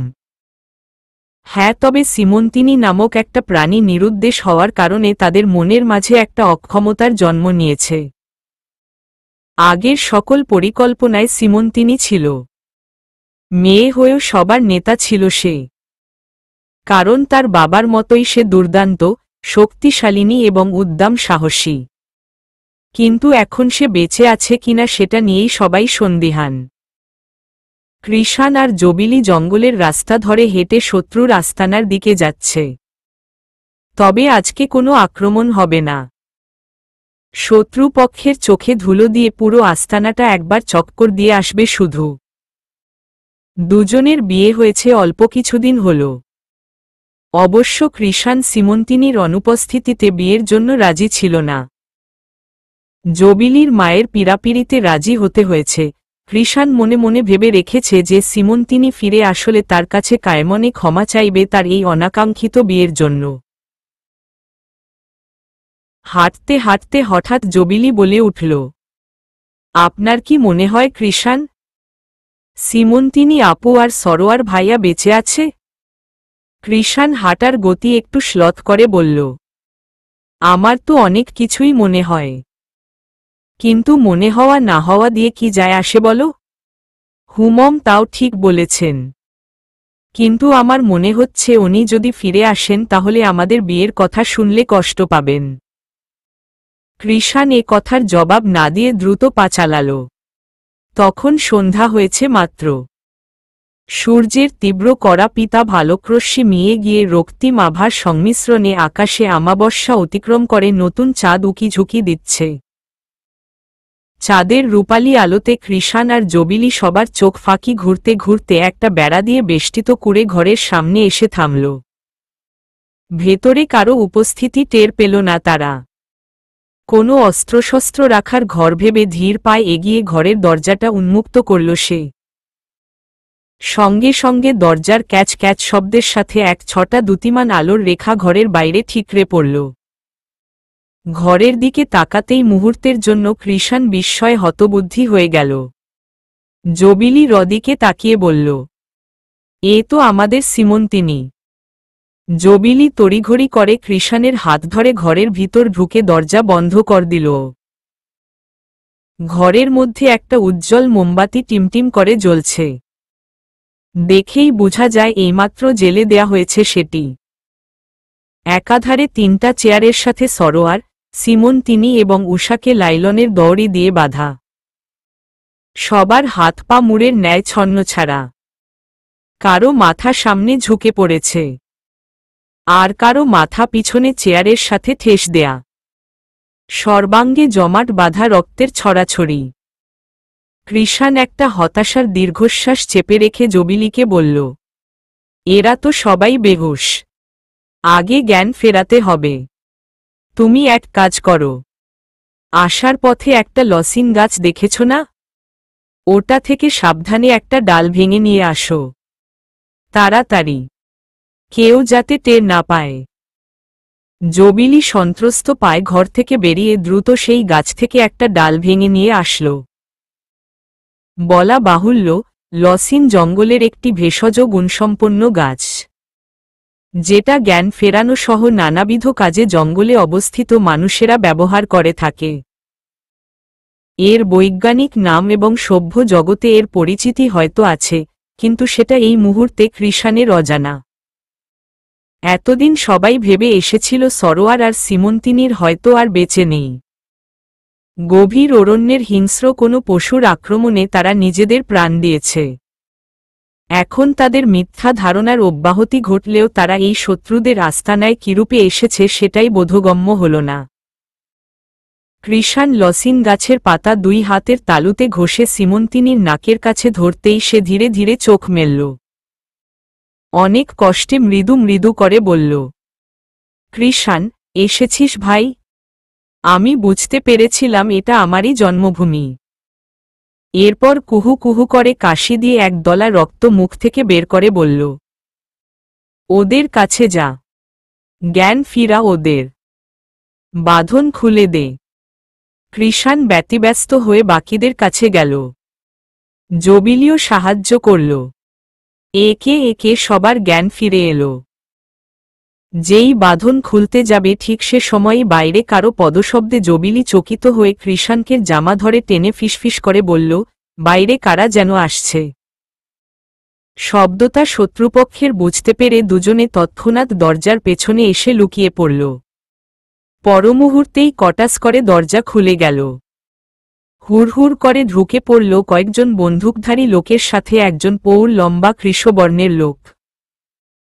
তার মাথায় হিন্দুস্থানি লোকদের মতো পাগড়ি, বয়সের ভারে গাল ঈষৎ কুচকানো, পরনে নীল কোট আর কালো পেন্ট। লোকটা চকচকে সেভ করা গালে হাত বোলাতে বোলাতে সুমুখের চেয়ারটা টেনে বসল।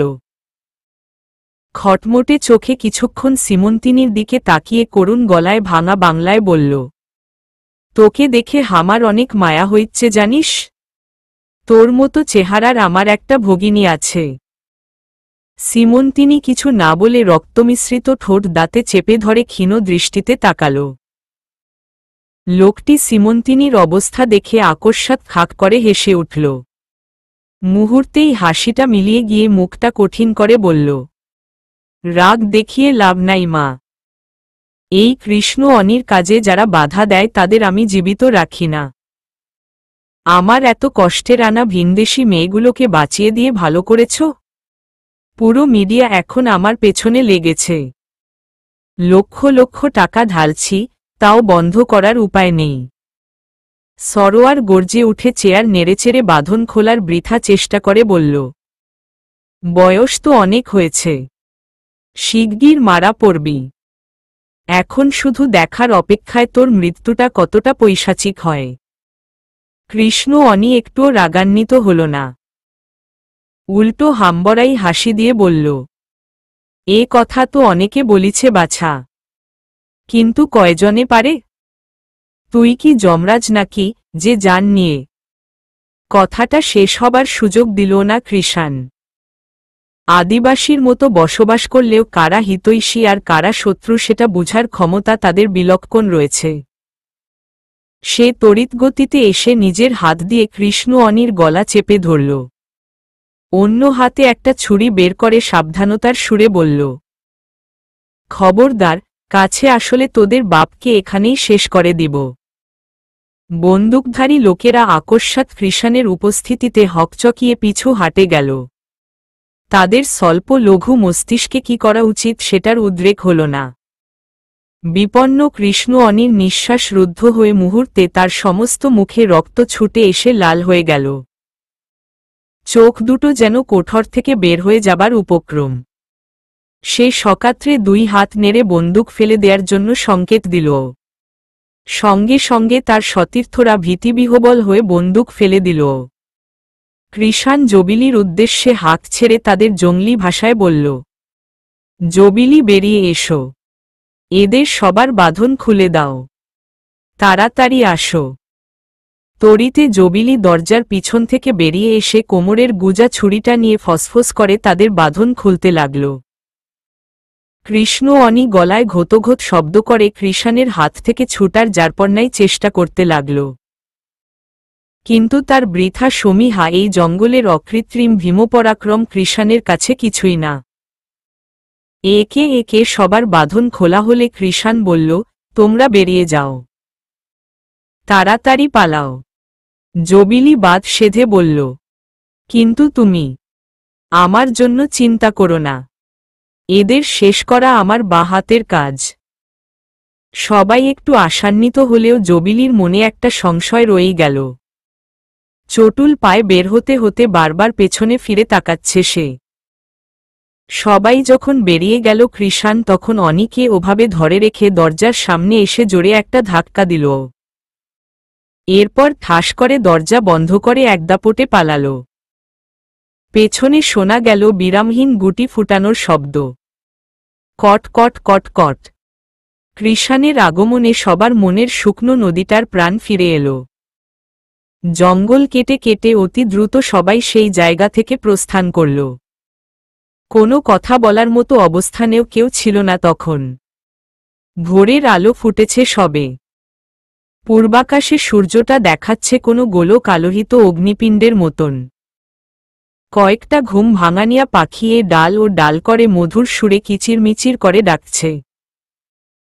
কিন্তু যারা সেই কিচিরমিচির শব্দে প্রাণ খুঁজে পায় না তাদের এ ডাকটাও নিসর্গের কলুষতা বলে মনে হয়। কৃষাণ আর জবিলি বেশ হাঁটছে, কিন্তু উপহত বাকি তিনজনের অবস্থা শোচনীয়। বিশেষ করে তীব্র বলবান সীমন্তিনী সেই মাথা লোহার পাইপের আঘাতে কাবু হয়ে পড়েছে। মনে হচ্ছে মাথার শিরা কিংবা উপশিরার কোনো অংশ বুঝি মস্তিষ্ক থেকে চ্যুত হয়ে গেছে। কয়েকবার ঢলে পড়ে যাওয়ার উপক্রম হতেই সরোয়ার সামনে নিয়েছে। কেন জানে না সিমন্তিনি এই ছেলেটার স্পর্শ পেলে উন্মাদ হয়ে যায়। নির্জীব শরীরে বিদ্যুৎ গতিতে প্রাণের সঞ্চার হয়। অথচ শুরুর দিকে এই বিভ্রাটটা ছিল না। সিমন্তিনির নিকট এই জিনিস বিভ্রাট বলে ভ্রম হলেও সাধারণ মানুষ এটাকে প্রেম, প্রণয় বলেই আখ্যায়িত করে। সকালের সোনালি রৌদ্র কিছুটা উজ্জ্বল হয়েছে। সবাই সিমন্তিনির সেই কুটিরের সামনে এসে হাজির হল। ক্লান্তিবশত সবাই কুঠিরের সামনে ছোট হাঁটার রাস্তাটায় বসে পড়ল। সরোয়ার ঘড়িতে সময় দেখল 8টা বেজেছে। সাথে তারিখটাও চোখে পড়ল তার। আজ 31 তারিখ, তারা মিশনে নেমেছিল 26 তারিখ সন্ধ্যায়। তার মানে তারা 4 দিন বন্দী, অচেতন অবস্থায় ছিল। সরোয়ার ছোট্ট একটা হোঁচট খেল বলে মনে হল। হিসেবটা একটু জটিল ঠেকল নিজের কাছে। এক নাগারে 4 দিন কিভাবে সম্ভব? কোথাও গোজামিল হল বলে মনে হচ্ছে। কৃষাণ সরোয়ারের মুখের দিকে চেয়ে কৌতূহল নিয়ে বলল, কোনো সমস্যা সরোয়ার? সমস্যা তো হাজারটা কৃষাণ, তবে একটা সমস্যা আপাতত বেশি নাড়া দিচ্ছে। কি? প্রশ্ন করল উষা। আমরা 4 দিন অচেতন ছিলাম ওই ঘরে। আজ 31 তারিখ। শুনে সবাই চমকে উঠল, কিন্তু কেউ বিশ্বাস করল না।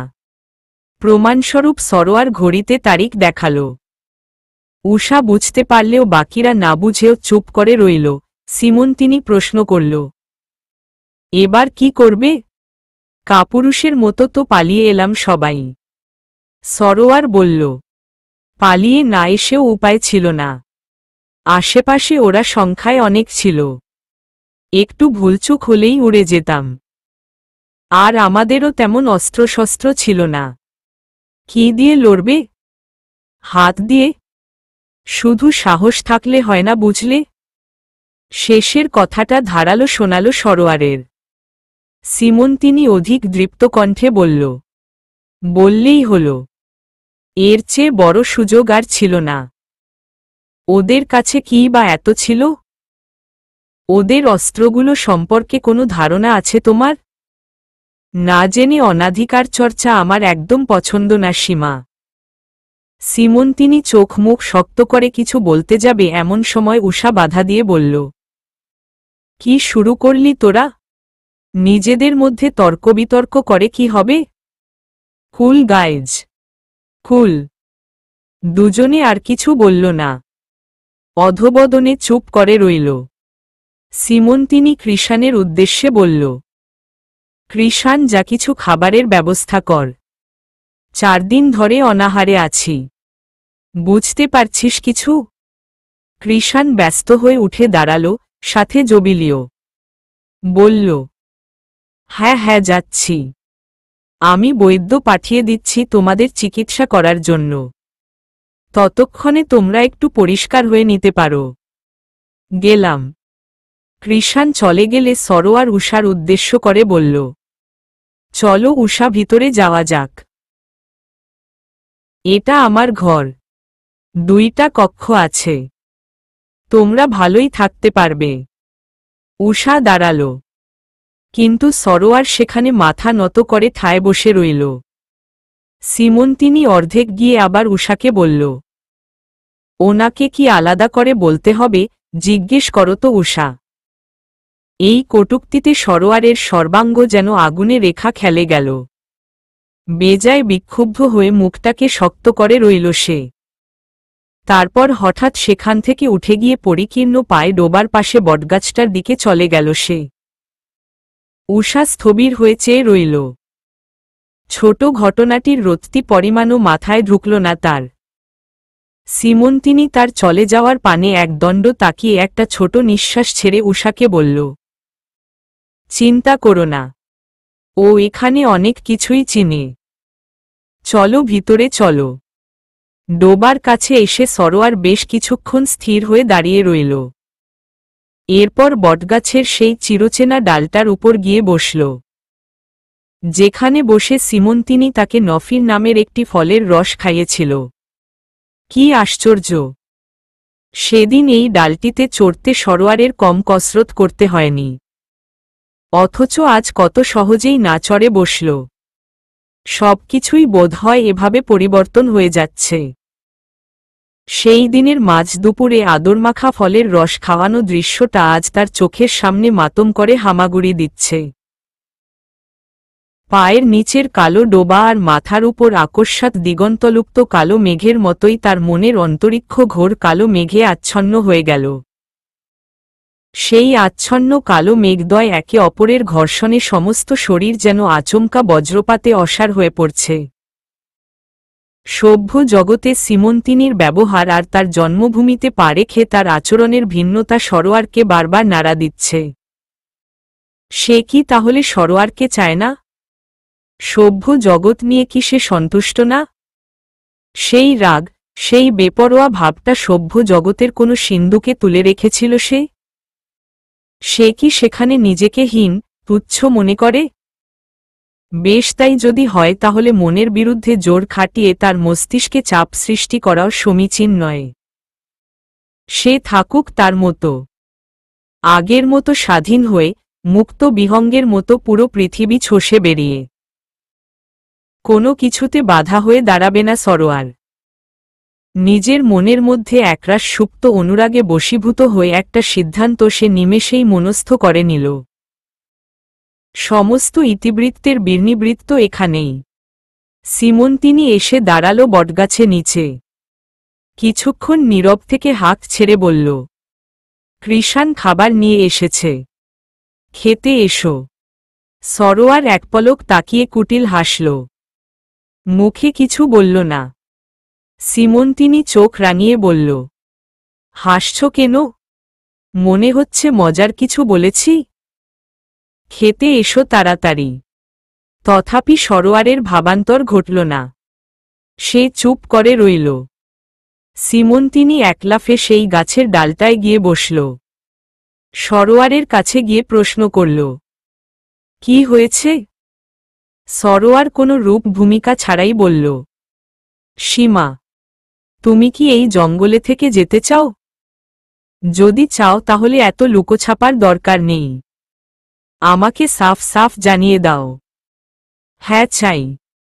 যদি তুমি থাকো, আমি যদি সামনের মিশনের পরে বেঁচেও যাই, তাহলে আমার এখানে থাকা সম্ভব না। আমার বোন আছে, বাংলাদেশে বন্ধু বান্ধব, আত্মীয় স্বজন আছে, যদিও চাচা থেকেও নেই। বিশ্বাসঘাতকতা করেছে সে, তার মরণ আমার হাতেই হবে। কিন্তু বাকিদের ছাড়ার সাধ্যও আমার নেই। সীমন্তিনী বোধহয় একটু সাহস সঞ্চয় করে বলল, তোমার কি মনে হয় আমি ছিন্নমূল? আমার এখানে আত্মীয় স্বজন, বন্ধু বান্ধব নেই? আছে শুধু এই ভাঙা ঘরটা, আর কিছুই নেই। তুমি যদি না পারো তাহলে আমারই বা এত কিসের গরজ? নাকি আমি অনাহারে মরছি? সীমন্তিনীর এই কথাটায় কতটুকু শ্লেষ আর কতটুকু প্রচ্ছন্ন অভিমান ছিল সেটা সরোয়ার পরিমাণ করতে পারল না। সে শুধু তার কথার দৃপ্ততায় যেন সরোয়ারকে মনের অন্তঃস্থল থেকে গলা ধাক্কা দিয়ে বের করে দিল। সরোয়ার আহত হয়ে একদৃষ্টিতে তার পানে তাকিয়ে রইল। মুখ দিয়ে কোনো শব্দও বের হল না। তবুও কতকটা সামলে নিয়ে বলল, বেশ, ভালো। এর চেয়ে বেশি কিছু তার মুখ দিয়ে বের হল না। অন্যদিকে মুখ ফিরিয়ে নিল। উদগত অশ্রু প্রাণপণে সীমন্তিনীর অগোচরে রাখার চেষ্টা করে দ্রুত গাছ থেকে নেমে ডোবার ময়লা জলে মুখ ধুয়ে নিল। এবার অশ্রু প্লাবন আর বাধা মানল না। চোখের গণ্ডি পেরিয়ে ঝোড়োঝড়ো করে নেমে এলো নির্ঝরিণী। ডোবার ক্লেদাক্ত জল আর চোখার লোনা জলের সংমিশ্রণে তিক্ত স্বাদের একটা তরলের সৃষ্টি হল। এই প্রথম বাইরের কারোর পিছুটানে চোখের পানি বেরোল তার। সীমন্তিনী সব বুঝেও না বুঝার ভান করে নিষ্পন্দের মতো বসে রইল।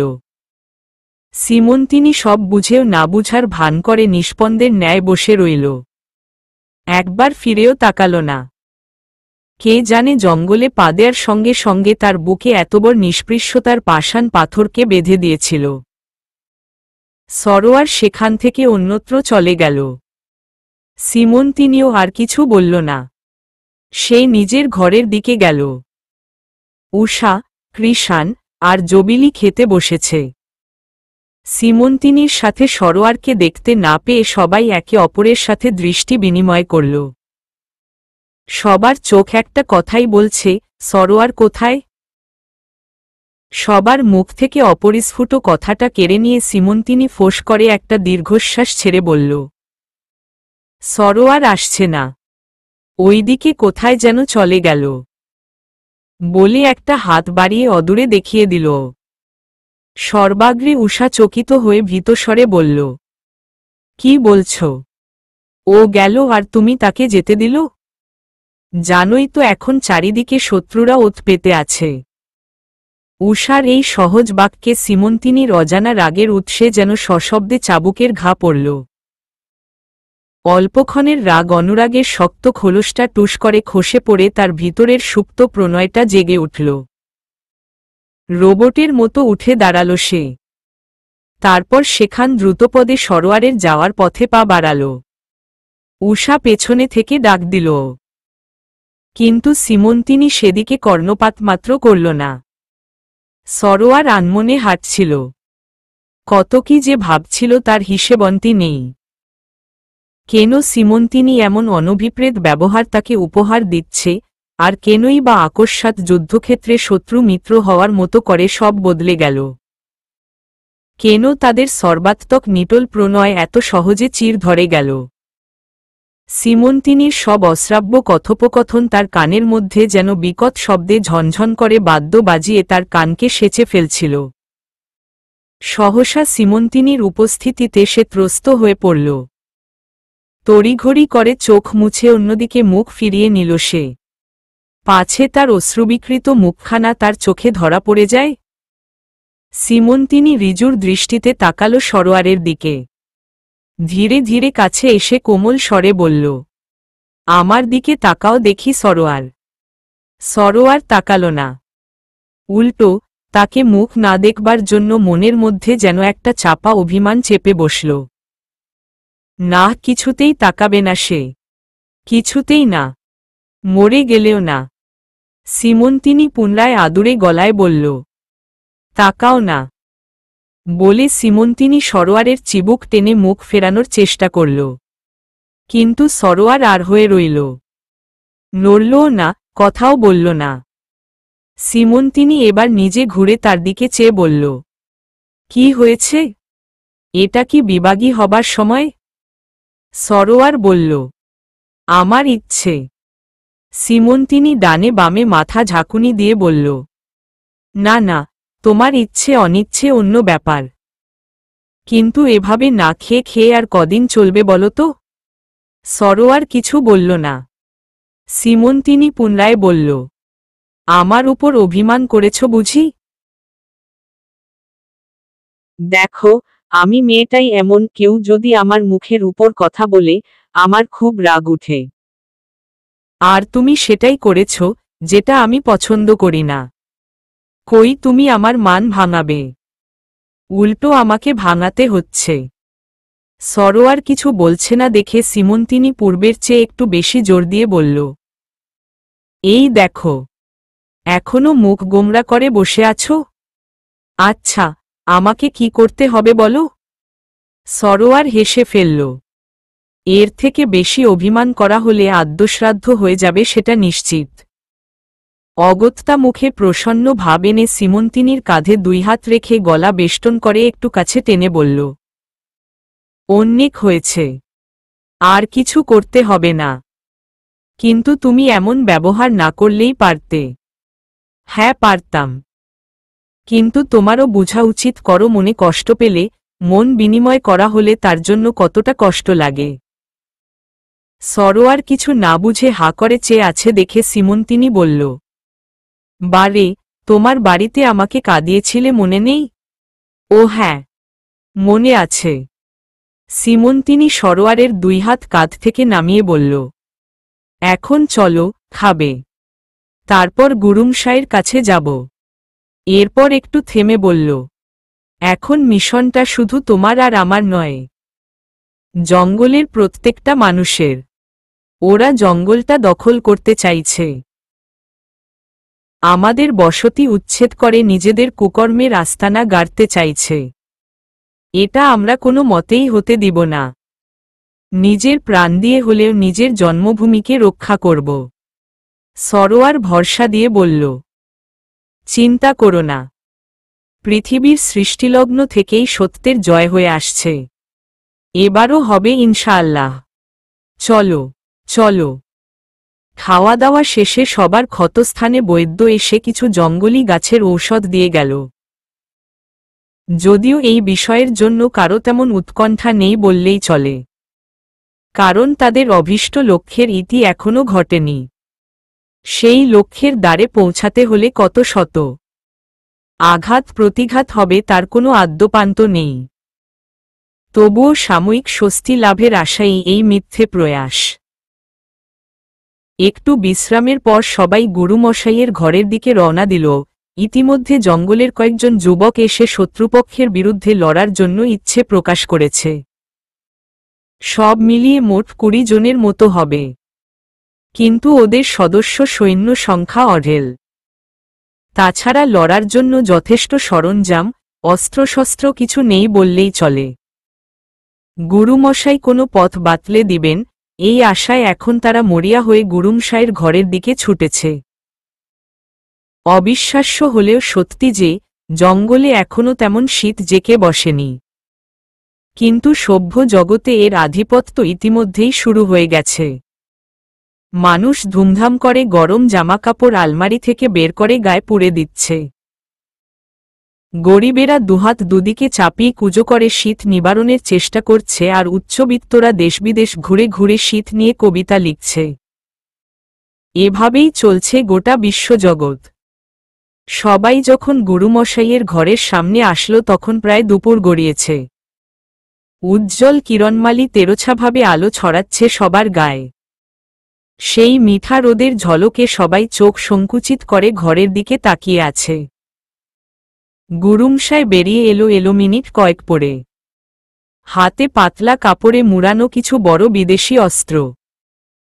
পুরোপুরি আবৃত না থাকার ফলে স্পষ্ট বোঝা যাচ্ছিল কাপড়ের অন্তরালে ভিন্নধর্মী অস্ত্রের উপস্থিতি। গুরুমশাই মুখটা পরিবেশের অবস্থা বজায় রেখে গুরুগম্ভীরই রয়েছে। সরোয়ার সম্ভাষণ করে বলল, কেমন আছেন গুরুমশাই? তিনি প্রসন্ন হলেন না, বদলে মুখখানা দ্বিগুণ গম্ভীর করে বলল, ভালো। মূল কথায় আসি, আমরা জানি এখন আমাদের সবার লক্ষ্য কি। জঙ্গল দখল করতে চাইছে দুর্বৃত্তরা, এখন আমাদের কাছে যথেষ্ট পরিমাণে অস্ত্র নেই। এরপর 2-3 সেকেন্ড নীরব থেকে সরোয়ারের দিকে তাকিয়ে অস্ত্রগুলো বাড়িয়ে দিয়ে বললেন, এগুলো নাও, তোমাদের কাজে লাগবে। বাকিরা তীরধনুক দিয়েই লড়বে। সরোয়ার অস্ত্রগুলো একপাশে রেখে ঈষৎ সামনে ঝুঁকে প্রশ্ন করল, তাহলে আমরা মিশনে নামছি কখন? গুরুমশাই তেমনি দৃষ্টি স্থির রেখে বলল, কালই নামছি। এখন তোমরা যাও গিয়ে রেস্ট নাও, অনেক ধকল গেছে তোমাদের উপরে। কাল দুপুরের দিকে চলে এসো সবাই, সেখানে পৌঁছতে পৌঁছতে রাত হবে।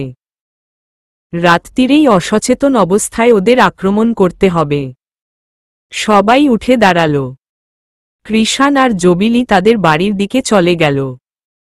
বাকি 3 জন সরোয়ারের কুটিরের দিকে পা বাড়ল। ইতিমধ্যে কৃষাণ আর জবিলির আকস্মিক বিয়ের কথা সিমন্তিনি জেনেছে। প্রথমটা একটু মর্মাহত হলেও পরে অদৃষ্টের অসম বিড়ম্বনা ভেবে নিয়ে নিজেকে সামলে নিয়েছিল এবং কায়মনে তাদের দাম্পত্য জীবনের নির্মল সুখের জন্য প্রার্থনা করেছে।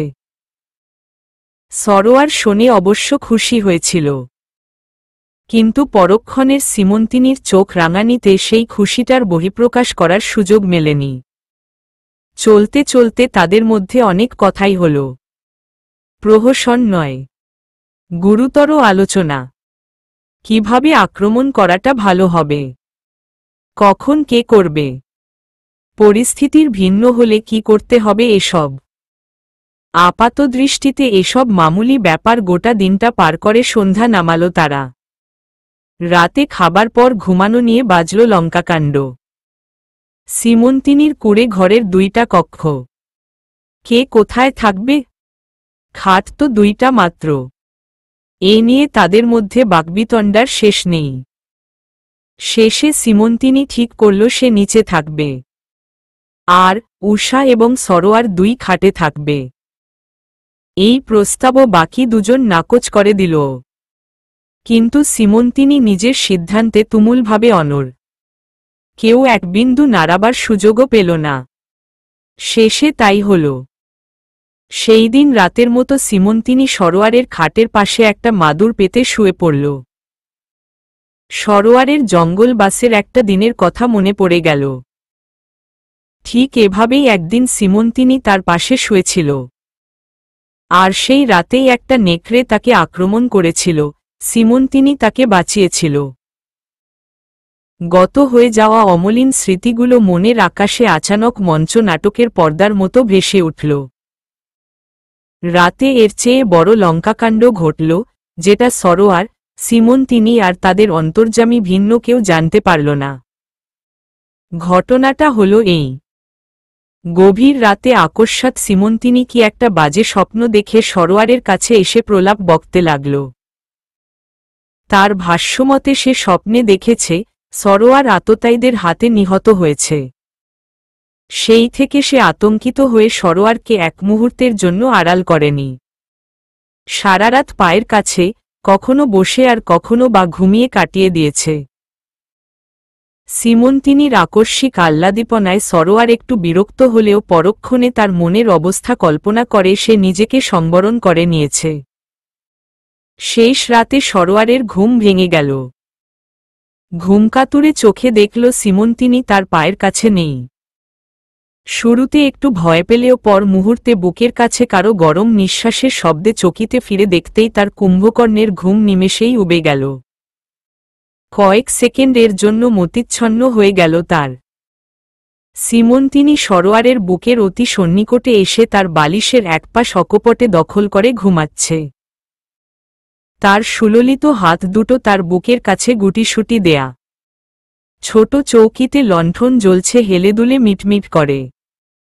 সেই আলোতে সীমন্তিনীর স্নিগ্ধ কপালে একটা চুমু দিয়ে সীমন্তিনীর অসম্পূর্ণ কাজটা সমাধা করে বুকের কাছে টেনে নিল সে। সীমন্তিনী একটু নড়েচড়ে সরোয়ারের বুকে আরামে জায়গা করে নিয়ে পুনরায় মুখ লুকাল।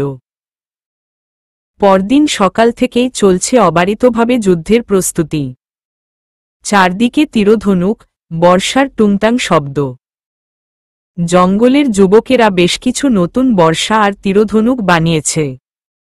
সূর্যের আলোতে সেগুলোর দ্যুতিমান আলো চিকচিক করে চারদিকে ছড়িয়ে পড়ছে। দুপুরের দিকে সবাই সমবেত হল। গুরুমশাইও এলেন। সীমন্তিনী বাধা চাইলে তিনি বলেন, বাছা, বয়স একটু হয়েছে বটে, কিন্তু গায়ের জোর এখনো কমেনি বুঝলে। কেউ আর দ্বিরুক্তি করে না।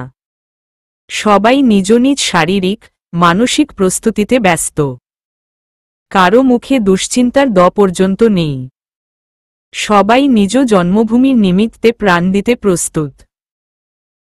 কিন্তু সভ্য জগতের 2জনের উদ্দেশ্য এবং সমীহা কিছুটা স্বতন্ত্র হলেও শত্রু ওই একজনই, সেই একজনের জন্যই সবার এত লবেজান অবস্থা। দুপুরে খাবার খেয়ে সবাই সীমিত অস্ত্রশস্ত্র ও বুকভরা উদ্দাম সাহস নিয়ে বেরিয়ে পড়ল শত্রুদের আস্তানার উদ্দেশ্যে। আজকেও সীমন্তিনী সরোয়ারকে চোখের আড়াল করছে না। জঙ্গলের রাস্তা যতই সরু হোক সরোয়ারকে তার পাশেই আটার মতো লেগে থাকতে হচ্ছে। এই রকম কথা হয়েছিল। আর যাই হোক, এই অসভ্য জগতে কোনো সমাজবোহ নেই। ব্যক্তিস্বাধীনতা আছে এখানে। সন্ধ্যা যখন ঘনিয়ে এলো অনিরুদ্ধ যোদ্ধারা তখন আস্তানায় প্রবেশ করল। আস্তানা যথেষ্ট নীরব।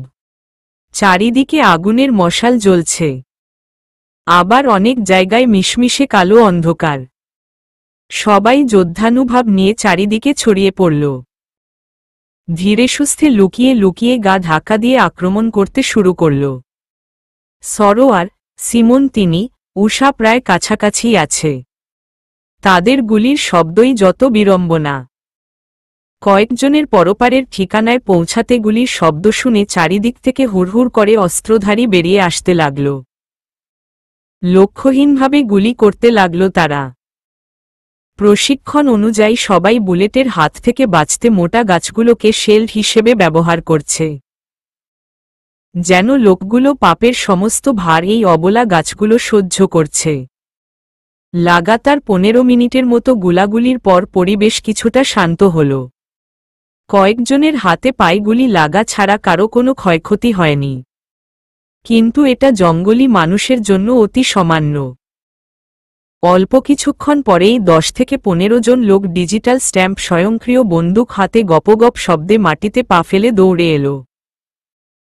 সামনের কয়েকজন অকিটকি হাতে কাউকে বার্তা পাঠাচ্ছে। সরোয়ার বুঝল, এদের দমন করা কঠিন থেকে কঠিনতর হবে। লেজার লাইটে বন্দুকের নিশানা তাক করে সৈন্যদের মতো ভঙ্গি করে এগিয়ে আসছে তারা।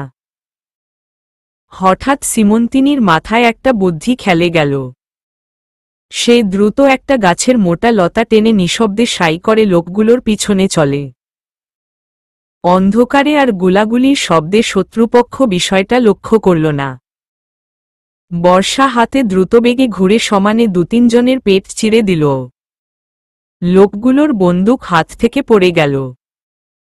ব্যাস এটুকুই যথেষ্ট। বাকি বন্দুকধারী লোকগুলো অপ্রত্যাশিত শত্রুর উপস্থিতিতে চমকিত হয়ে সিমন্তিনির দিকে বন্দুক তাক করল।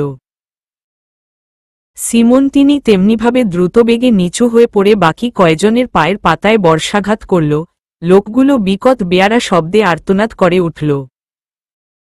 অকিটকির ভিতর হতে অস্ফুটে কিসের যেন শব্দ আসছে। ক্রোধবশত সিমন্তিনি সেগুলো হাতে নিয়ে দূরে ছুঁড়ে মারল। গভীর জঙ্গল হতে জঙ্গলের পবিত্র মাটি বুটের আঘাতে বিদীর্ণ করে বেশ কয়েকজন ধারালো অস্ত্র সমেত মারমুখী ভঙ্গিতে হাজির হল। সংখ্যায় 20-25 জনের অধিক হবে না। উষা ধারালো অস্ত্রধারীর কাছে লড়তে বেশি পারদর্শী এবং আমোদ বোধ করে। সবার আগে সে বন্দুক ফেলে ক্ষিপ্রগতিতে এগিয়ে গেল লোকগুলোর দিকে। উষার মার্শাল আর্টের প্রশিক্ষণ এখানে চরমভাবে কাজে লাগাল। একজন লোক ক্ষিপ্ত হয়ে তার দিকে একটা ছোরা ছুঁড়ে মারল। মাথার কাছে আসতেই উষা সেটা তালুবন্দি করে পুনরায় তাকে ফিরিয়ে দিল। সবাই যখন উষার সাথে লড়তে ব্যস্ত তখন সরোয়ার মাটিতে পড়ে থাকা স্ট্যাম্প স্বয়ংক্রিয় বন্দুক হাতে নিয়ে একে একে নিকষিত নিশানায় শুট করছে। সিমন্তিনি তাদের দলের একজন আহতকে ভেষজ গাছের পাতার রস লাগিয়ে দিচ্ছে। ছেলেটা ছোট, বয়স 17 কি 18। সিমন্তিনি ক্ষিপ্তবৎ চিৎকার করে বললে, এই বয়সে মায়ের বুক খালি করার শখ হয়েছে না? এখানেই মরার মতো পড়ে থাক, নড়বি না। নরলে শত্রুপক্ষ গুলি করবে। বলেই সিমন্তিনি আবার ঘাতপ্রতিঘাত যুদ্ধে একত্র হল। কিন্তু গুরুমশাইকে কোথাও দেখা গেল না। অল্পক্ষণ পরেই আস্তানার ঘরগুলোতে দাবানলের মতো আগুন জ্বলে উঠল। ঠুসঠাস শব্দে পাকা বাঁশের গিঁটগুলো ফুটছে আর অগ্নিস্ফুলিঙ্গ চারিদিকে ছড়িয়ে পড়ছে। আগুনের অর্চির ফাঁকে এক মুহূর্তের জন্য গুরুমশাইয়ের বিজয় হাসি দেয়া মুখচ্ছবি পরিস্ফুটিত হল। অদূরে হেলিকপ্টারের শব্দ শোনা গেল। পর মুহূর্তেই ঝপঝপ করে নামল কয়েকজন অস্ত্রধারী। সাথে কৃষ্ণ অনি নামক নরপশুটা। সবাই কয়েক সেকেন্ডের নিমিত্তে স্থবির হয়ে গেল। সহযোদ্ধারা একটু সময় নিয়ে বুঝল এটাই তাদের মূল শত্রু। কৃষ্ণ অনি দূর থেকে হাত উঁচিয়ে হানাহানি থামানোর জন্য আহ্বান জানাল। কাছে এসেই বলল, শোনো, তোমাদের আমি থাকার জায়গা করে দিব। তবুও আমার কাজে বাধা। সরোয়ার কথাটা শেষ করতে দিল না। দাঁতে দাঁত খিচিয়ে সিংহের মতো হুঙ্কার দিয়ে বলল, মুখে কোনো কথা নয়, আজ শুধু অস্ত্র দিয়ে প্রতিশোধ হবে। সরোয়ারের অগ্নিমূর্তিতে সবার রক্তে আগুনের বনি খেলে গেল। আবারও রক্তারক্তি শুরু হল। গুলির শব্দ আর তলোয়ারে টুংটাঙে হানাহানির মাত্রা ক্রমশ দ্বিগুণ হচ্ছে। উষা কখনো ফ্রি হ্যান্ড ফাইটিং করছে, আর কখনো আড়ালে থেকে নিখাদ নিশানায় শত্রু টপকাচ্ছে। হঠাৎ সরোয়ারের হাতে গুলি লাগল। ফিনকি দিয়ে রক্ত বেরিয়ে এলো। চাপা কণ্ঠে চিৎকার করে হাতটা চেপে ধরল সে। দেখে সিমন্তিনি দৌড়ে আসল। অজানা আশঙ্কাটা পূর্ণ হতে যাচ্ছে ভেবে সিমন্তিনির দুচোখ অশ্রুতে প্লাবিত হয়ে গেল। বক্ষপঞ্জর ভেঙে একটা অদম্য বাষ্পোচ্ছ্বাস তার কণ্ঠসীমা পর্যন্ত ব্যাপ্ত হয়ে গেল। সরোয়ার ব্যথায় কাতর হয়ে ফিসফিস করে বলল, হাতে গুলি লেগেছে। কিছু হবে না, তুমি ওদিকে দেখো একটু। কিন্তু? কোনো কিন্তু না, এই দেখো আমি উঠে দাঁড়িয়েছি। বলতে বলতে সরোয়ার একটু কসরত করে উঠে দাঁড়াল। সাহস পেয়ে সিমন্তিনির গায়ে যেন অসুরের ন্যায় শক্তি এসে গেল। একের পর এক তীর ছুঁড়ে মারতে লাগল সে। কারো পেট, কারো বুক, কারো বা মাথার মগজ প্রদ্ভিন্ন করে অপর প্রান্ত দিয়ে বেরিয়ে যাচ্ছিল অন্তর্বিষ মিশ্রিত সেই তীরের সুতীক্ষ ফলা। সরোয়ার নিজের গুলি বিধার কথা বেমালুম ভুলে গেল সিমন্তিনির নিঃসীম সাহসিকতা দেখে। মাটিতে অনাদৃত বন্দুকটা কুড়িয়ে নিয়ে তৎক্ষণাৎ টাটা শব্দে গুলি চালাতে লাগল সে। সিমন্তিনির তীরের বক্স খালি হয়ে গেছে। বর্ষা দিয়েই চালিয়ে যাচ্ছে সে। হঠাৎ পরপর তিনটা শব্দে পরিবেশটা থমকে গেল। থমকে গেল জঙ্গলের প্রত্যেকটা গাছপালা, তরুলতা সহ প্রত্যেকটা মনুষ্য হৃৎপিণ্ড। শশী কেন্দ্রিক তারা ভরা আকাশটা অকারণে হঠাৎ আমাবস্যার মতো ঘোর কালো গেল। কৃষ্ণ অনি এখনও গুলি তাক করে আছে সিমন্তিনির দিকে। পরপর তিনটে গুলি করেও স্বাদ মেটেনি তার। ট্রিগার প্রেস করে যাচ্ছে এখনও। সিমন্তিনির বুকে এবং পেটে গুলি লেগেছে। ঝোড়ো করে লাল রক্ত গোটা শরীর বেয়ে নেমে ঘাসের উপর রক্তচাদর বিছিয়ে দিচ্ছে। অবলা ঘাসও যেন সেই রক্ত শোষে নিতে দ্বিধা বোধ করছে। অপরাধ মার্জনা করে ফিরিয়ে দেওয়ার জন্য আকুলি বিকুলি করছে। ব্যথায় কাতরাচ্ছে না সে। স্থির চোখে সরোয়ারের দিকে চেয়ে আছে। রিজুর দৃষ্টি। প্রথমে প্রাণপণে বর্ষার উপর নিজের ভার নিযুক্ত করে দাঁড়িয়ে থাকার ব্যর্থ চেষ্টা করল। এরপর ধীরে ধীরে রক্ত বিছানো ঘাসের উপর লুটিয়ে পড়ল সে। বর্ষাটা মাটিতে দেবে গিয়ে সেখানেই একাকী দাঁড়িয়ে রইল। সরোয়ার চোখ দুটো অগ্নি লাল করে উদ্ভ্রান্তের মতো কেঁদে উঠল। দুই হাতে মাথার চুল টেনে বোধহয় তীব্র যন্ত্রণা উপশম করার চেষ্টা করল। কৃষ্ণ অনির দিকে তাকিয়ে দেখল সে ক্রূর হাসি দিয়ে তার দিকে বড় তলোয়ার হাতে এগিয়ে আসছে। উষা মারমুখী ভঙ্গিতে এগিয়ে গেল। কৃষ্ণ অনি তাকে সজোরে লাথি দিয়ে দূরে ফেলে দিল। যেন তার মূল শিকার উষা নয়, সরোয়ার। সরোয়ার প্রতিশোধের নেশায় উন্মাদ হয়ে একটা গগনবিদারী চিৎকার দিয়ে মাটিতে পুঁতে থাকা সিমন্তিনির বর্ষাটা হাতে তুলে নিল। ক্ষিপ্তগতিতে এক পা সামনে এগিয়ে গিয়ে নিজের সর্বশক্তি দিয়ে বর্ষা ছুঁড়ে মারল কৃষ্ণ অনিকে লক্ষ্য করে। হাওয়ায় ছুটল বর্ষা। কৃষ্ণ অনি কিছু বুঝে ওঠার আগেই তার কপাল দিয়ে খরসান বর্ষা ঢুকে গেল। গড়গড় করে সেই বেয়ারা মানসিকতার উৎপাদনকারী মগজ বেরিয়ে এলো তার মাথা থেকে। সরোয়ার এতেই ক্ষান্ত হল না। ক্রোধোন্মত্ত হয়ে এগিয়ে এলোপাতাড়ি ছুরি দিয়ে আঘাত করতে লাগল কৃষ্ণ অনির গলা, পেট, বুকে। উষার ডাকে খুনের নেশা ছুটে গেল তার। মনে পড়ে গেল সিমন্তিনির গুলিবিদ্ধ সেই দৃশ্যটা। ভাইয়া তাড়াতাড়ি আয়, ডাকল উষা। সরোয়ার বার কয়েক এবড়ো মাটিতে হোঁচট খেয়ে দৌড়ে গেল সরোয়ার। সরোয়ার হুড়মুড়িয়ে সিমন্তিনির আহত দেহের পাশে যেতেই গুরুমশায় চাপা উত্তেজিত কণ্ঠে বলল, পালস চলছে, এখনো বেঁচে আছে, তাড়াতাড়ি হসপিটালে নিতে হবে। জঙ্গলের বৈদ্য দিয়ে কিচ্ছু হবে না। উষা চোখে মুখে উৎকণ্ঠা নিয়ে বলল, কিন্তু হসপিটালে কিভাবে নিব? গুরুমশাই বলল, বাংলাদেশে নিতে হবে। পুলিশ আমাদের অবস্থান জেনে গেলে সমস্যা। কলকাতায় যাওয়া যাবে না। সিমন্তিনির চিকিৎসা তো দূরের কথা, উল্টো আমাদের প্রত্যেকের ফাঁসি হবে। জঙ্গলের দক্ষিণ দিকে 12-13 কিলোমিটার পরে বাংলাদেশ বর্ডার, সেই বর্ডার পাহাড়ে হওয়ায় বিজিবির নজর এড়িয়ে বাংলাদেশে ঢোকা সম্ভব। সরোয়ার কোনো কথা বলতে পারল না। তার জিহ্বা যেন অসাড় হয়ে আসছে। উষা দ্বিগুণ উৎকণ্ঠিত হয়ে বলল, কিন্তু যাব কিভাবে? কৃষ্ণ অনি যেই হেলিকপ্টারে করে এসেছিল সেই চালককে জব্দ করা ছাড়া অন্য কোনো উপায় নেই। তাড়াতাড়ি চলো।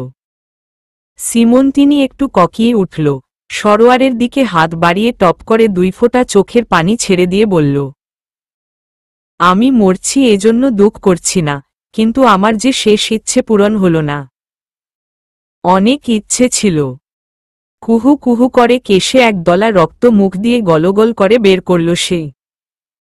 রক্তের স্রোতে বাকি কথাটা বলতে পারল না। সরোয়ার জোর দিয়ে বলল, চুপ করো সীমা, তোমার ইচ্ছে পূরণ হবে, কিছু হবে না তোমার। এই বলে সশব্দে বাচ্চাদের মতো কেঁদে উঠল সরোয়ার। সবাই একটুখানি আশা নিয়ে সিমন্তিনিকে নিয়ে হেলিকপ্টারে চড়ে বসল। সিমন্তিনি তখন সংজ্ঞাহীন হয়ে সরোয়ারের কোলে ঢলে পড়েছে, সারা গায়ে তাজা রক্তে মাখামাখি দুজনের। সিমন্তিনির গুলি লাগায় সরোয়ার মুহ্যমান হয়ে নিজের হাতের গুলির গলা তখন ভুলে বসেছে। গাজী যোদ্ধারা তাদের প্রিয় সহযোদ্ধার বাঁচনমরণ অবস্থা দেখে ভেতরে ভেতরে শঙ্কিত হয়ে উঠল। আশেপাশের অবস্থা নাজেহাল করে সুবিশাল পাখার ঘুরিয়ে হেলিকপ্টার দ্রুত গতিতে ছুটে চলল বাংলাদেশ সীমান্তে। পরিশিষ্ট। বাংলাদেশের একটি বেসরকারি হসপিটালে বেশ কিছুদিন চিকিৎসা হওয়ার পরও সিমন্তিনির কোনো উন্নতি হয়নি। ডাক্তার বলেছে সে কোমায় চলে গেছে। কখনো ফিরবে কি না আশা করা যায় না। আবার হঠাৎ একদিন ভালো হয়ে যেতে পারে। সমস্ত এখন আল্লাহর হাতের মুঠোয়। অগত্যা তাকে বাসায় নিয়ে এসে শুশ্রূষার ব্যবস্থা করা হল। চট্টগ্রামের সরোয়ারের বাবার তৈরি করা তাদের নিজেদের বাড়িতে। সেদিন রাতে হেলিকপ্টারের পাইলটকে জব্দ করে তারা যখন আকাশপথে বাংলাদেশ সীমান্তে পৌঁছাল, তখন আশেপাশে কোথাও সভাভঙ্গ করে প্রচণ্ড শব্দে গুলাগুলি হচ্ছিল। পরে দেখা গেল কিছু মানুষ ইতস্তত বিক্ষিপ্ত হয়ে দৌড়াদৌড়ি করছে। আর কিছু মুখোশ পরা লোক অলক্ষ্যে অনবরত গুলি চালাচ্ছে। গুরুমশাই তখনই বললেন, চলো ওদের দলের সাথে মিশে যাই, তাহলে হয়তো ওরা বুঝতে পারবে না। তাই করা হল। সবাই দ্রুত ছোট্ট টিলা পাহাড়ের ডাল বেয়ে নেমে মানুষগুলোর সাথে মিশে গেল। এমন আচরণ করল যেন তারা এখানকার মানুষ। নিজের প্রাণ রক্ষার্থে সবাই তখন বাহ্যজ্ঞান হারিয়ে অন্ধকারে এদিক ওদিক ছুটছে। সরোয়ারে কোলে উপহত সিমন্তিনিকে কেউ ঠাহর করল না। অল্পক্ষণ পরেই পুলিশ এসে দ্রুত সরোয়ার আর সিমন্তিনিকে হসপিটালে পাঠাল। এ ক্ষেত্রে পুলিশই হল সিমন্তিনির সঞ্জীবনী। আর একটু দেরি হলেই সরোয়ারের প্রাণভোমরা আকাশে উড়ে যেত। রয়ে যেত শুধু নিথর দেহটা। কিন্তু সে বেঁচেছে। মরার মতো করে বেঁচে আছে। নিঃশ্বাসটুকু চলছে শুধু। নড়ছে না, নিজের মুখে কিছু খাচ্ছে না, কথা বলছে না, রাগারাগি করছে না, সরোয়ারের মান ভাঙাচ্ছে না। হৃদয়ের হৃদ্যতা আজ যেন বেঘোর ঘুমে তলিয়ে গেছে। এ যেন জীবিত থেকেও মৃত। কোমা। একটি শব্দ। কিন্তু এর ওজন যে কত ভারী তা আজ হাড়ে হাড়ে টের পাচ্ছে সরোয়ার। এর তাণ্ডবলীলা যে কত সমাকীর্ণ, কতটা সুদূরপ্রসারী সেটা যে ভোগায় এবং যে ভোগ করে সে ভিন্ন অন্য কারো অবিদিত নয়। অবিস্মৃত স্মৃতিগুলোতে ডুব দিয়ে ভালোবাসার মধুময় সময়গুলোর কথা সিমন্তিনির কানে কানে ফিসফিস করে সরোয়ার। কিন্তু সিমন্তিনি অনুভূতিশূন্য। সরোয়ারের কোনো কথা শুনে না। বড্ড অভিমান করে সরোয়ার। পরক্ষণে মরে পড়ে যায়, সেই তো অভিমান করে কোমা নামক আমৃত্যু ঘুমের দেশে তলিয়ে আছে। আবার তার কাছে যায় সরোয়ার। সীমা বলে ডেকে ঘুম ভাঙানোর চেষ্টা করে, যে নামে তাকে সরোয়ার ছাড়া কেউ ডাকেনি। তবুও সে জাগে না। সরোয়ারের মনে হয় সে যেন মিষ্টি মিষ্টি হাসছে। পরমুহূর্তেই বোকা বনে যায়। তবুও সরোয়ার মনে প্রাণ বিশ্বাস করে, কোনো এক ঘুম ভাঙানিয়া পাখি এসে একদিন সীমন্তিনীকে জাগিয়ে দিবে। তাকে যে মন ভরে কখনো ভালোবাসি কথাটি বলা হয়নি, সে কথা শোনার জন্য হলেও সীমন্তিনীর ঘুম ভাঙবে। সীমন্তিনী জাগবে, আজ না হয় কাল। সমাপ্ত।